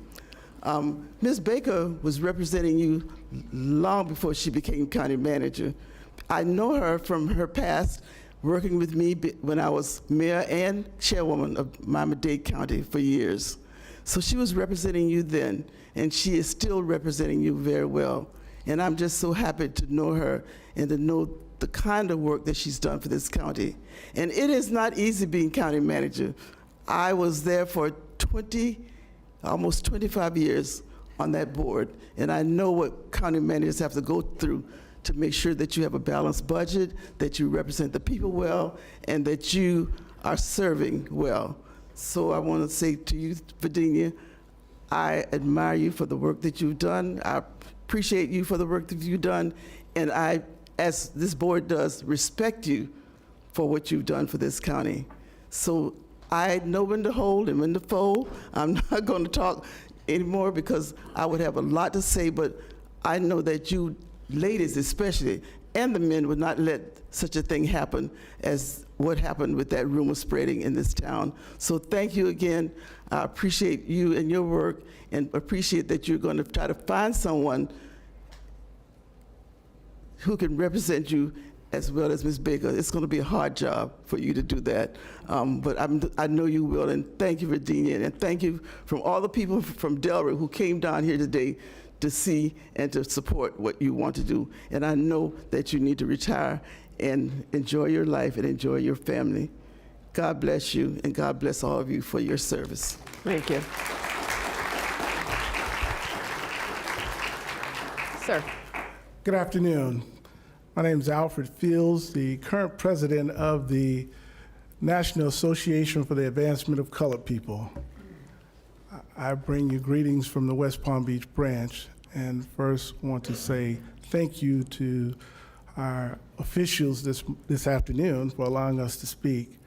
I too received those same rumors that so many received, and when I received them, I considered why, and then I said, maybe I should address them. And I did. As a branch, we stated what our position was when it concerned Ms. Baker. Whether the rumor was true or false, our position would be the same. She's an amazing woman, but most of all, she's the first Black woman to serve in that position. Last month was Black History Month. Thank you. This month is Women History Month. Thank you. So I want to say that I've watched you over the years from afar when your hair was black. When our kids went to the same school and we passed in the cars and I didn't know you personally, and I saw you sitting for many years on television watching the commission meetings, and you represented well. And you continue to represent well. And so when I received that message, I knew we had to have a call to action, without a doubt. Because whether it was true or false, we needed to know the truth. And that's why we showed up today. And I want to say thank you to all of those who came out and supported and wanted to make sure that we were here to speak against if it was true, but applaud you the way we are this morning and this afternoon, because we know you to be the person that you are. And so we come again from the NAACP of West Palm Beach branch to say, Commission, we're here to work with you, not against you. We want to be a part of the boards that help formulate the thoughts and the positions that we take as a government in this county. I was born and raised in this county, grew up out in the Glades, been on the West Coast, or the East Coast for the last 30 years. So I've been on every part of this county, and I know residents in every part of it. And so I want to say to you, we're here to work with you, and we look forward to being with you as we select the next person to replace her. Thank you. Thank you. Clerk Abruzzo. Thank you, Madam Mayor. First off, sir, I want to say I greatly respect your organization, an immense deal. But with the statements, whether they were true or false, I just wanted to say this, because as you heard from the commissioners, they cannot speak to one another. This is the first time. I had the privilege of speaking to 5 of the 7 commissioners as this was folding over the weekend. What you're hearing today isn't theater because everybody showed up. The commissioners were appalled, they were disgusted, and probably many other adjectives I could use to really put in their frame of mind. They were legitimately beyond upset at what was occurring. And your show of force here today emphasizes that much more. I don't want to diminish that, but I want to tell you, whether true or false, they were false, completely false. And I wanted to let you know that, because I heard it firsthand. Thank you. Thank you. My name is Chuck Ridley. I have the privilege of being the chair of Unify Palm Beach County. Unify has a very simple purpose and mission. We fight for Black people and Black communities in Palm Beach County. I'm here this afternoon to speak to the agenda item around performance evaluations for contracted employees. I would like to start by stating 4 facts. 1, I agree with Dr. Robinson, hit dogs will holler. 2nd, be clear, this rumor did not divide this community. This community was divided long before this rumor came out. It's just another series of the things that we must push back against. 3rd, like Bobby said, like Commissioner Powell said, you mess with one of ours, we coming to see about you. Especially those ladies who dress up in red. You mess with one of them if you want to, you'll find out what gangsters look like.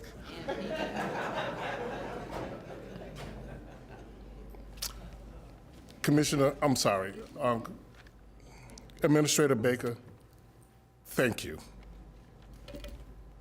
What a career. Whatever made you choose to be an administrator, a public service in this county, I do not know. I do know I benefited from it.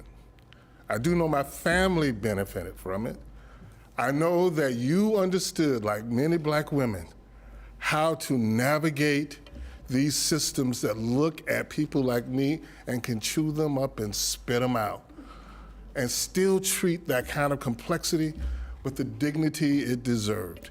You made no distinction between the CEO of a Fortune 500 company or a custodian. You saw us all with the dignity and humanity we deserve. And the reason we are here is because that dignity that you deserve, whether rumored or not, we were not going to allow it to be taken for granted. See, you are a giant in real time, and we don't play about you. And if there's anybody else like you in this county, we don't play about them either. Y'all need to know that. I'm just saying. Commissioner Powell. Thank you, Madam Mayor. Earlier, I said some names, and I know how it goes. If I cannot say everybody's name, okay? I don't want to get in trouble, but I do want to recognize, I couldn't see her, but the executive director of the Martin Luther King Coordinating Committee, Ms. Edith Bush, is here.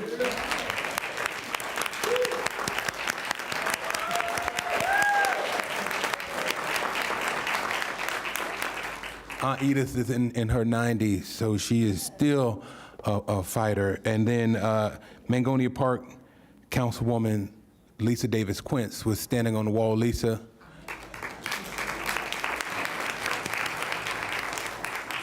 And I am the chairman of the Palm Beach County Black Elected Officials Caucus, so I don't want to make anybody mad. And then I did see they left earlier a couple pastors, Pastor Thicklin and Pastor Drayton, so I didn't want to leave anyone out. Sybil Maynard Williams is also here. I grew up in her house half the time. Me and her boys ran track and played football together. So with that being said, everybody else, I love y'all still. I see y'all. I just can't say everybody's name, but I'll see y'all later. Reverend Kistner, I left Reverend Kistner out. And First Lady Mamie Kistner. Okay. All right. Okay, I didn't miss anybody else. All right, if I did, y'all charge it to my head and not my heart. Y'all know I love you, and I'll see you later. If you see me in the streets, y'all know me. Who? We said Commissioner Burdick earlier. We did. We shouted you out. We shouted her out. Yes, we covered that. Thank Everybody's you. covered. Everybody's Y'all are covered. Praise the Lord. Amen. We'll move forward. Commissioner All right, thank you. We actually have 2 more cards. We have 2 cards, Deanne Roundtree and Mary Brahman. And we have 2 non-speaking cards, both very kind remarks for Administrator Baker. You can read those. Well, they'll go into the record.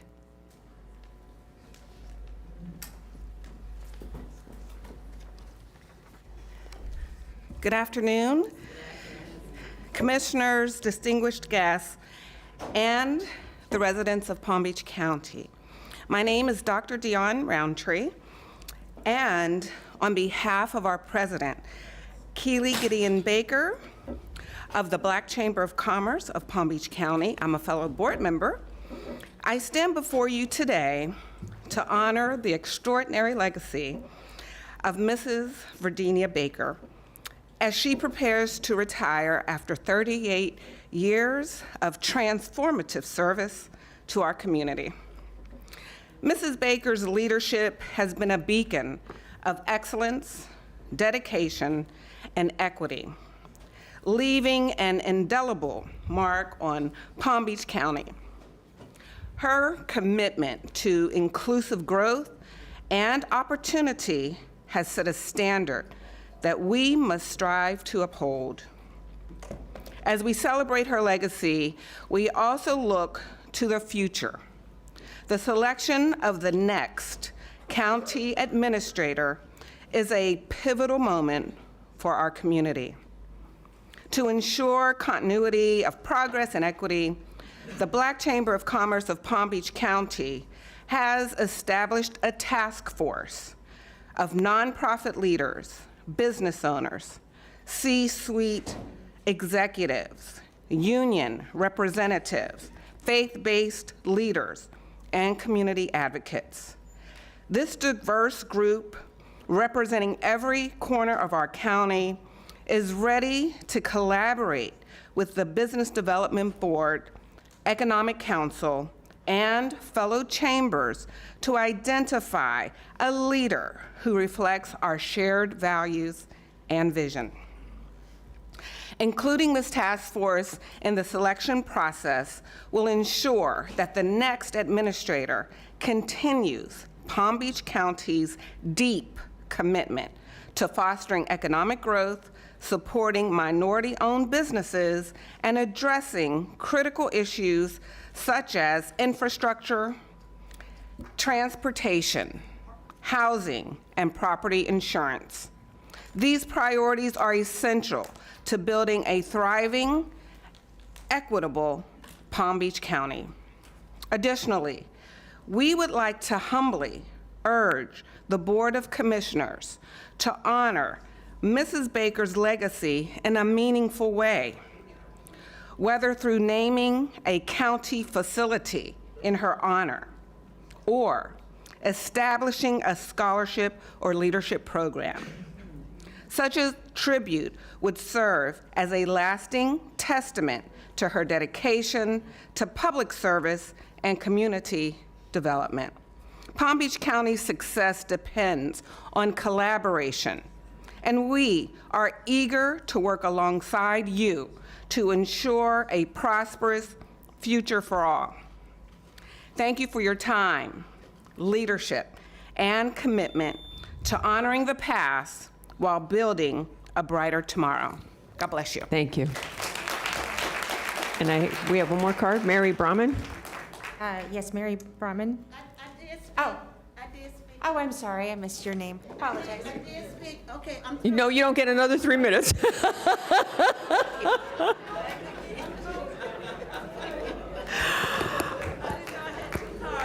Thank you very much. We appreciate everyone that was here that spoke. Your words mean a lot to us, and I think you can see from where we are that the rumors of Ms. Baker leaving us before May 31st are just that. They are rumors. Ms. Baker has been kind enough to give us 90 days in which to help us go forward, in which to guide us in our endeavors to find an interim administrator, help us in our endeavors to deliver a budget that we as a Board of County Commissioners can approve and accept, and guide us in how we deal with everyone in the future, how we accept everyone in the future, and how we go forward. And Ms. Baker, I don't know if you want to say anything or not, because you've got plenty of time until May 31st. But I just wanted to let everyone in the audience know, thank you very much for being here today. We still have business to conduct. I'm not sure what my board wants to do, if they want to jump into some of this business or they just want to go to lunch till 2 o'clock, but we do have several items. I have lunch and I have move forward till 1 o'clock. Okay. Again, I figured that the administration item A1 and 2 was going to take us a little bit more time than 20 minutes is what we have. So if it would be okay with the board, I would like to move that as the last agenda item. I'll go ahead and make a motion to amend the agenda to move those to the end of the agenda. I'll second. Can I just make a request? We do it this time, though? Yes, We moved it will. once before. No, this will be the last item that we talk on today, but it will come after lunch and after matters by the public at 2 o'clock. Can I just ask one question, please, when you get a chance? Commissioner Sachs, your light is on. If I could ask Ms. Baker to introduce her family, and I have the question is this the red of your sorority? Right? Is this the red of your sorority, Ms. Baker? Yes, And you it have is. family here. I wonder I do. if you could introduce them. Jasmine Baker, please stand up. Jasmine Nicole. Oh, I know Jan. I can see her. I can see her. And my godson, Dennis Mobley. Hey, Dennis. And our best friend, Sophia Calhoun. Very nice. And I'd also like to thank, this is what happens when you do Jasmine tells this. you what to do. Yes, she does. Also, our other best friend, Carolyn Williams-Smith. Thank you for Thank you being so much. here. Is that And the red all of my the church sorority? members. No, Soras? some of them, but not all. Oh. But I'd like to thank all my church members. We could have had church up in here, but thank you. Pastor, First Lady, thank you very much. Mayor. Okay, thank you very much, but we do need a motion. We had a motion from Mayor, Commissioner Weiss. I was going to actually ask if Commissioner Weiss wouldn't mind amending the motion. If we could put 61 first. I have people here from Belglade who might not want to have to come all the way back and wait through lunch. If we could just do that real quick. I will accept that, and so we will amend the motion so that 6D1 will become our next item. Thank you. So 6A1 and 2 will go to the end. We're going to move 6D1 forward, and then after that, we will continue on the calendar as amended. I'm sorry, may I? Sure. If you're going to move 6D1, I think 6D2 is by the same group. I don't know, but that's what the name Yes, is. so together, 61 and 2. Okay. Right. Restating my motion I will restate the motion. We're going to move 6A1 and 2 to the end of the agenda. 6D1 and 2 will become our next regular agenda items. So I have a motion from Commissioner Weiss, a second from Vice Mayor Baxter. All in favor? Aye. All opposed? See that motion carries 7-0. So we will now address item 6D1. Does anybody need a presentation? Nope. Can we get a very short one? And I do have some questions. Okay. Short presentation, questions. Good afternoon, Mayor, Vice Mayor, Commissioners. Jonathan Brown, Department of Housing Economic Development, with the team that's here. Pull it forward. No, you have to pull the mics forward because otherwise we can't hear you well.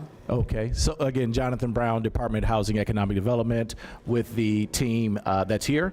So let's jump into the project. So today we're bringing back to the board this particular item. This particular item was presented to the board back in May of 2024. The developer is the One North Lake LLC. They are requesting $4.65 million, which represents 26.9% of the county's total investment toward the total cost of the project. The period of affordability is 50 years. Project is located in the city of Pahokee. We're looking at 54 units, up to 120% of the AMI. And again, we wanted to show you kind of the capital stack and where the county's housing funds are going to go in this particular project. Again, this is a little different than the other projects in that the county has, when we put in restrictions to the bonds, the county commission had approved this first, and so those restrictions didn't apply, so you'll see the 120% AMI. Now, over the last few weeks, we have had some discussions with the developers of the project because we've heard the board say rental rates are high. And the developer is here today to bring back to the board any thoughts or any ideas on reduced rental rates. Again, because we've heard the board, we had to be gentle because it was conceptually approved by the board, but we did want to make sure the developer was aware of the concerns the board had on projects. And so at this particular time, here's a breakdown of the units. What you will see is that we've given you a few different things. You see the number of units, the square footage, the bed and bathroom counts, the AMIs for the units for this project. We gave you 3 different rent looks. One is the Florida Housing Finance Corporation rents. The second one is the HUD Fair Market rents. And then the last one is the developer's proposed rents. The reason we did the HUD Fair Market is that when you take a look at market rate rents throughout the county, it took in consideration everything.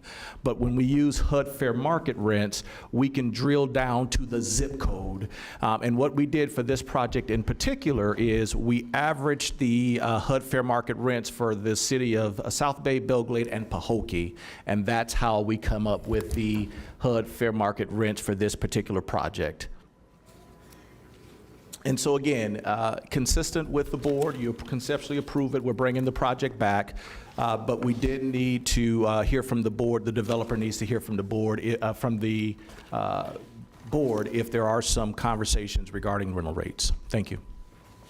Thank you. So I have questions from Commissioner Woodward and then Commissioner Weiss. Thank you, Mayor. And then Commissioner Vice Mayor Baxter.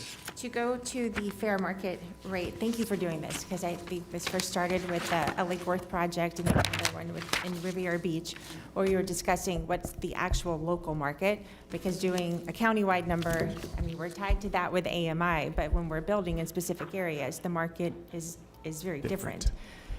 So giving us these numbers, and I would like to note that and make sure that I'm correct when I'm reading this, the fair market rate,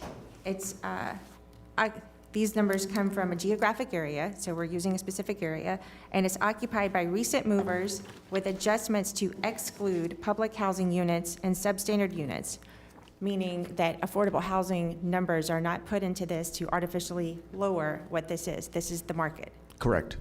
So that being said, with these numbers, this project is coming in around $500 more for 1 bedroom than the market. I need help with this one. I'm having a lot of trouble supporting this. I'm happy to hear from the developers.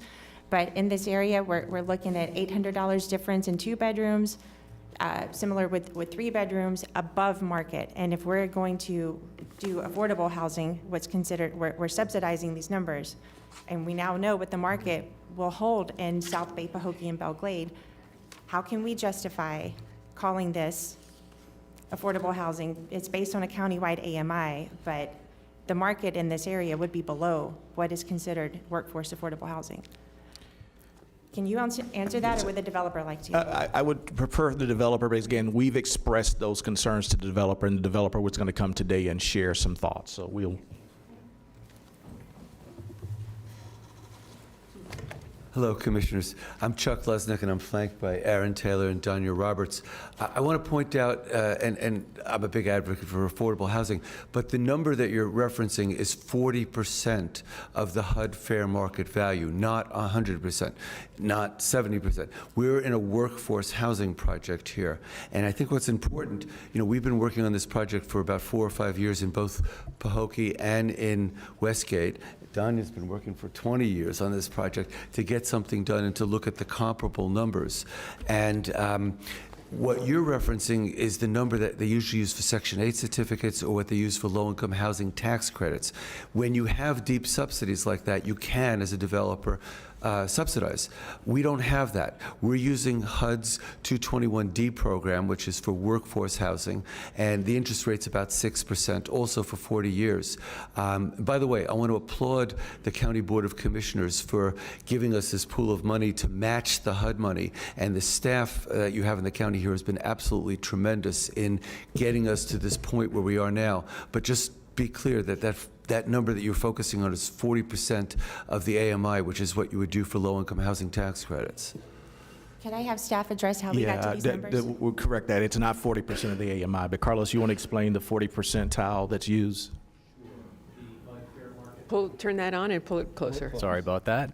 The HUD fair market rents, I mean, my mouth is on it. HUD fair market rents are calculated based by HUD based on American Community Survey data, which they then adjust for per a survey of recently rented units, and then they adjust for inflation. They are set at the 40th percentile, meaning that out of their calculations, they identify the full distribution of rents in that particular geographic area, and then they set them at the 40th percentile as opposed to the midpoint, which would be the 50th percentile. So are we kind of saying half are above and half are below? If it was set at the midpoint, the 50th percentile, you would have half above, half below. HUD sets its fair market rents at the 40th percentile, so they are set at below the midpoint. So when I asked for us to be able to look at what the market in the geographical area is this considered the most accurate?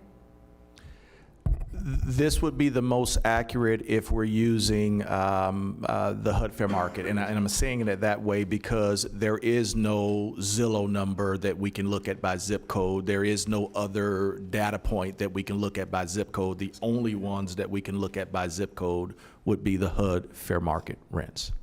Okay, well, and my other concern is these are listed at a maximum of 120% AMI. Your rents are significantly lower than what is allowed. However, why are we setting it at 120%? Does that mean at some future date you could go up to whatever the maximum allowed is under the 120%? Or are you guaranteeing to be $1,000 under that? Yeah, that's the beauty of this program, is we can't raise the rents above this. Above which? Above what we're presenting to you now. Because of HUD, because we're locked in for 40 years. But you're locking in at 120% AMI, right? No, in Pahokee it's 70%. In Westgate it's a different story. But in item 61, which is the first item we're discussing, it's 70%. And we did a market study. HUD does a market study, and they came back and they told us these are the rents that we can charge. So why do we have listed in your application 120%? Is that a clerical Commissioner, error? Or is that what if I can answer that. When they submitted their original proposal, because they came under the workforce, they wanted to go up to 120% AMI for the projects. What they're committing to based on the underwriting and based on what we have is that they will cap the 1-1s at 70%, they'll cap the 2-2 at 75, 78, and the 3-3 at 72. But the 120 is what the initial proposal was based on. And the 110% was not set by the board until after those two were conceptually approved. I do know that. So if this is actually going to be at 70%, will that's going to be in the contract and clear that it can't at some point go to 120? If that's the board's direction, we'll make sure that these percentages of AMI will be included in the contract. Okay, well, that I would ask if the board agrees that number is solidified in the contract and not just, because we can't put, the dollar amount. A dollar amount will go up as inflation, and, you're not tying to that number for the rest of forever. But if we could put that into the contract, I would like that. I still feel the numbers are high, but if it's going to be capped at the 70, then I'm okay with that. Yes, ma'am. Thank you. Thank you. I do have a couple more questions when we have a couple cards. Okay, Commissioner Weiss. Thank you, Mayor. So can you just clarify, what are they going to charge, or what are they saying they're going to charge for rent? So based on the proposed rents for the 1-1, Commissioner Weiss, they'll charge the $1,406. For the 2-2, at least 38 of those units, they're going to charge $1,783. For 3 of those 2-2s, it'll be $1,687, and then for the 6 3-3s, $1,945. No, I'm sorry, $949. And this is what we get for paying almost a third of the cost of building this? That's the proposal that was conceptually approved by the board, and so we didn't want to. While we pushed back on the rents, we wanted to make sure that we were working within the approval that they had from the board. And what's the repayment on this?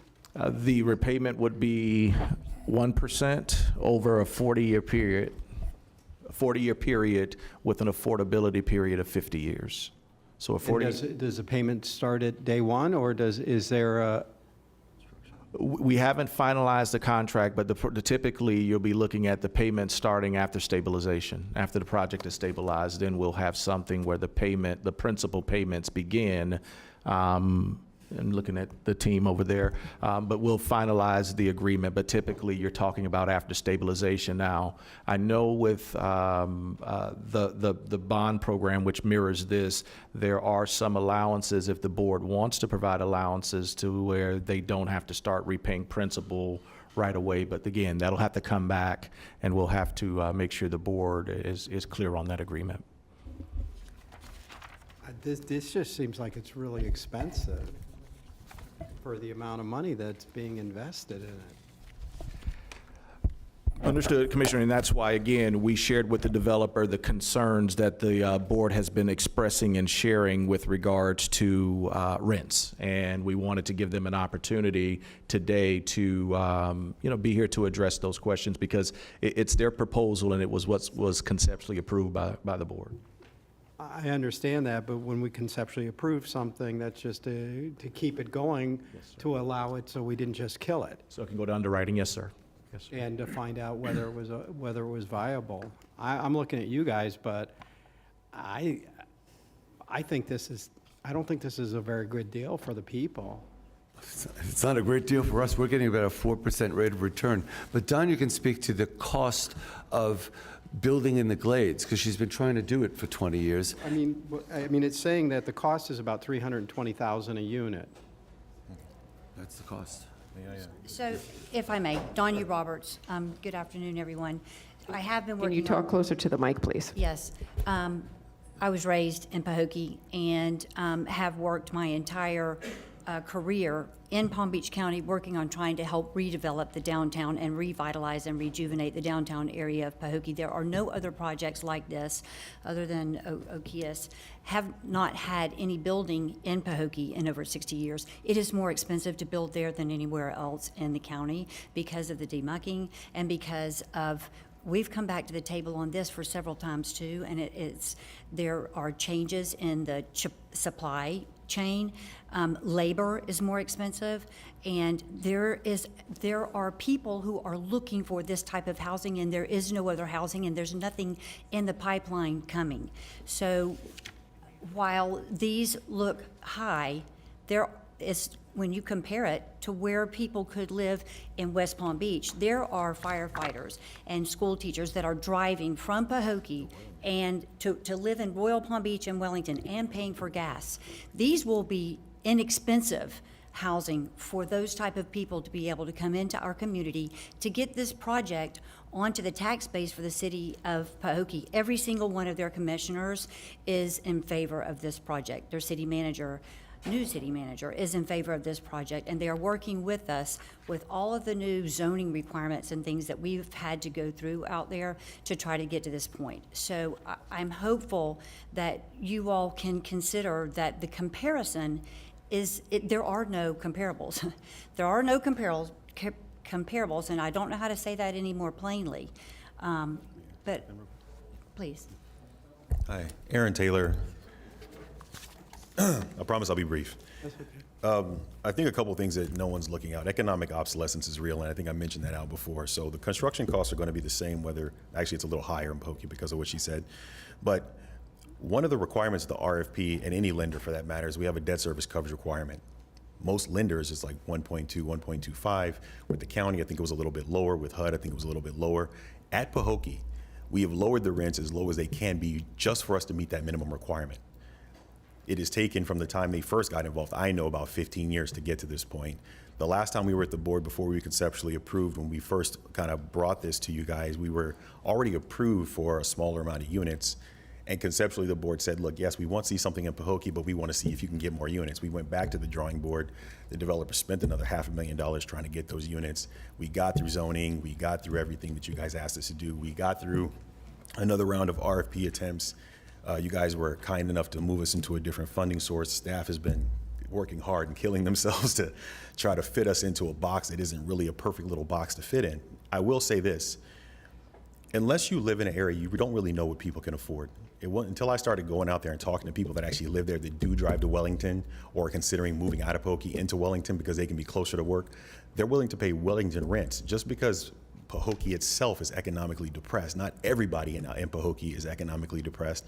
They want to stay there, but they want quality housing. There is no option for them to have it unless somebody provides it.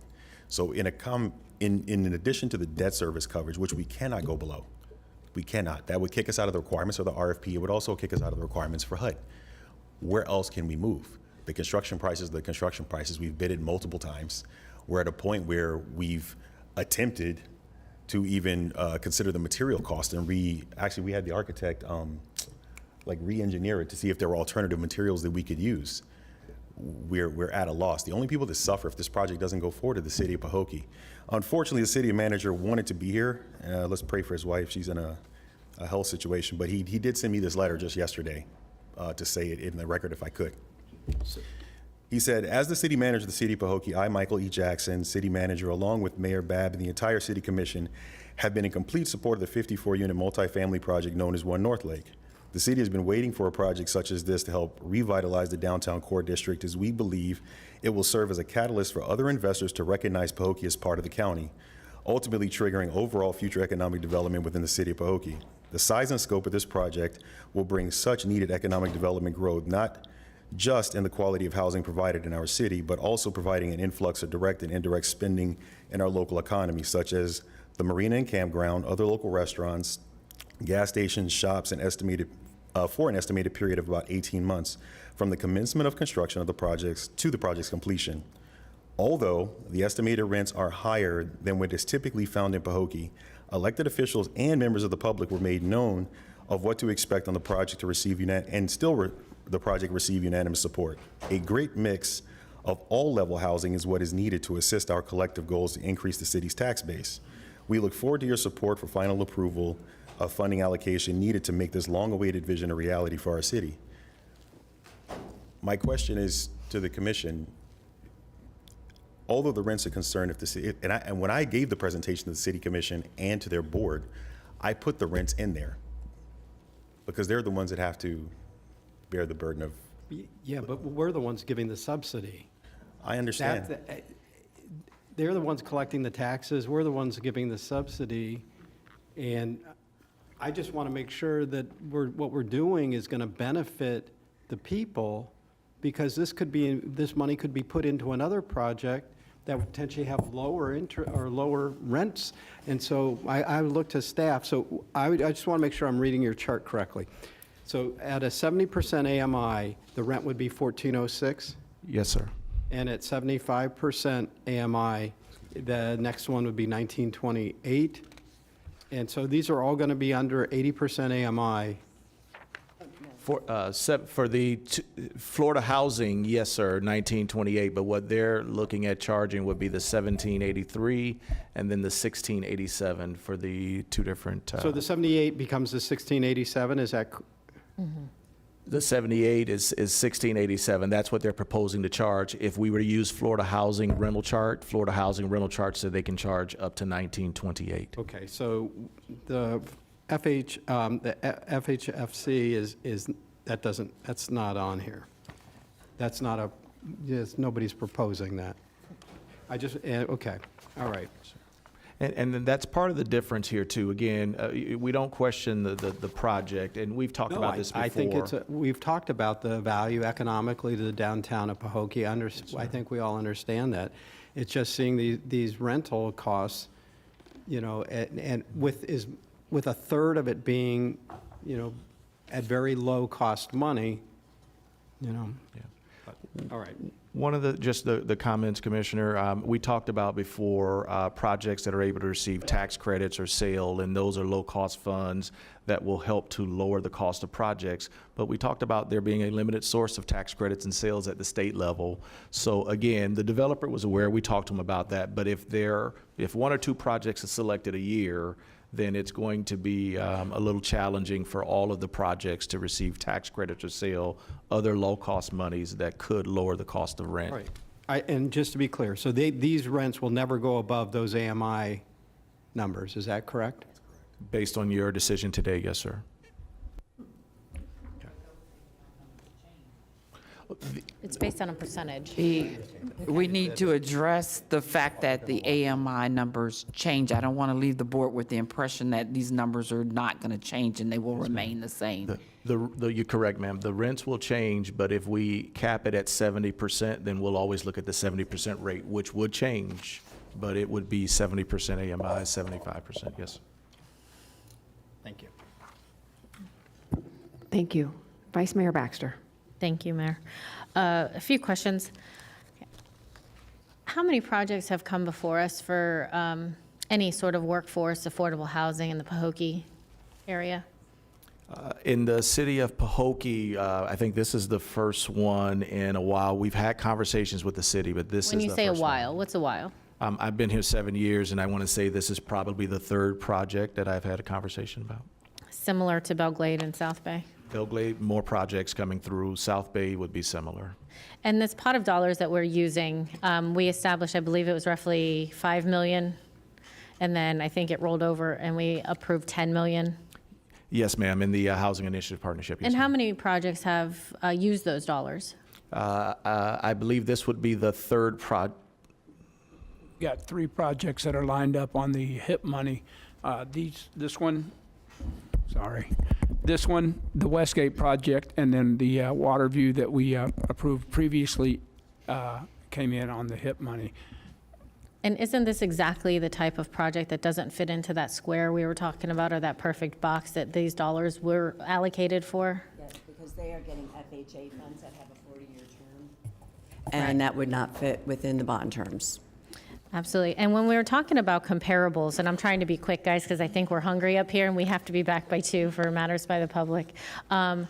When we have this sort of comparable, I mean, anyone who's been or driven through Pahokee, there's nothing to compare that. We're talking about brand new construction, brand new apartments, brand new places for people to live, everywhere from the affordable lower rate rents to market rate for, you know, some of our first responders or people. I mean, the number one thing I've heard from resounding all through the Glades region is we need housing.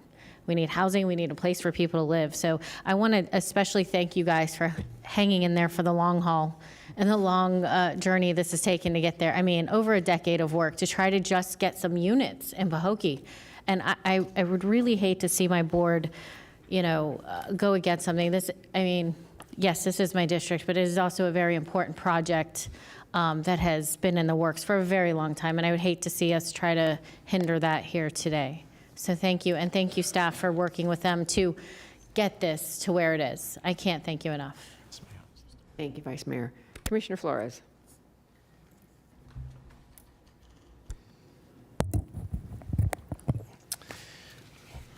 So,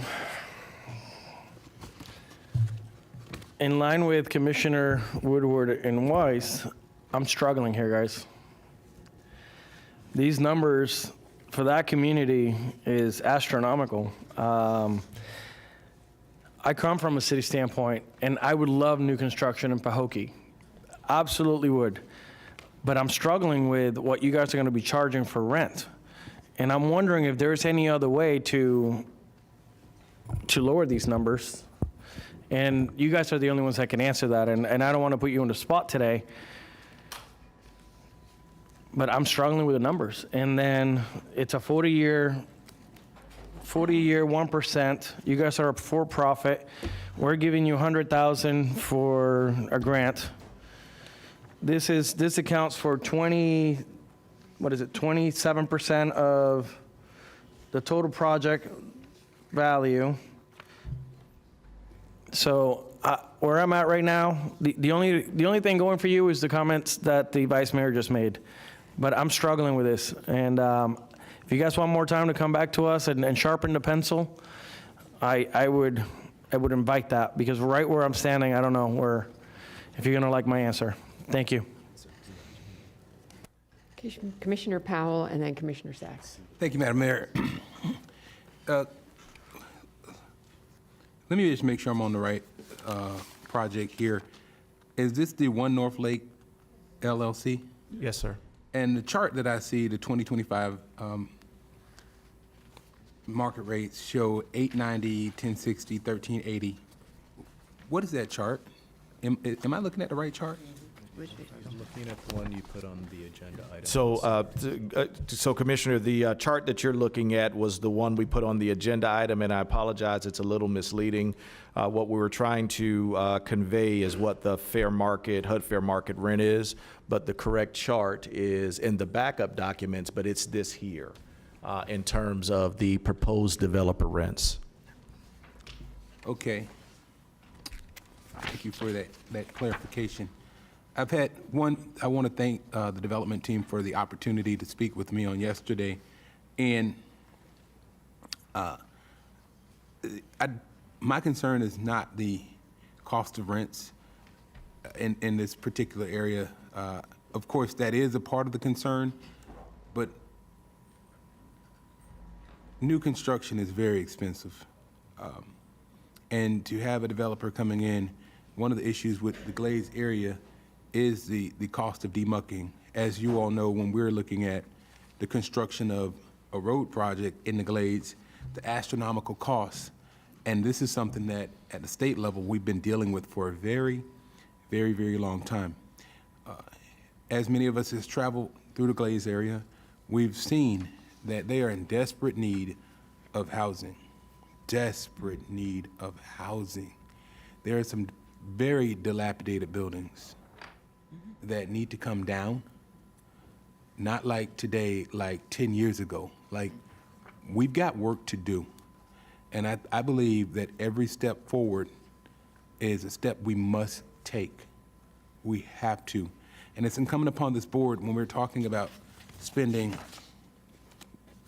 what is it, $4.6 million of the HIP money, that is a necessity for that area. Like most areas in Palm Beach County, people are having a hard time finding housing.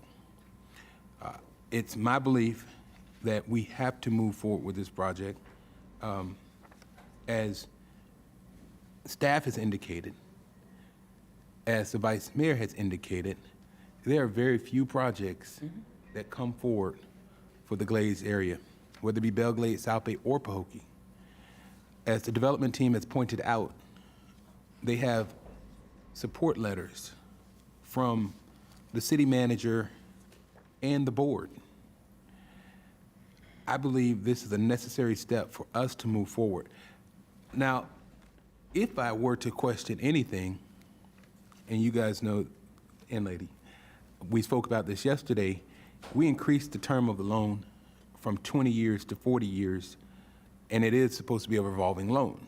By increasing that term, it's at 1%. The FHA loan is at the market rate for the return on that loan, the interest. As it amortizes, if you look at mortgages, if you get a 30-year mortgage, or in this case, a 40-year loan, the percentage or the amount of interest usually increases. We've allowed, in this instance, to have a 40-year loan at 1%, and that's not you all, that would be us.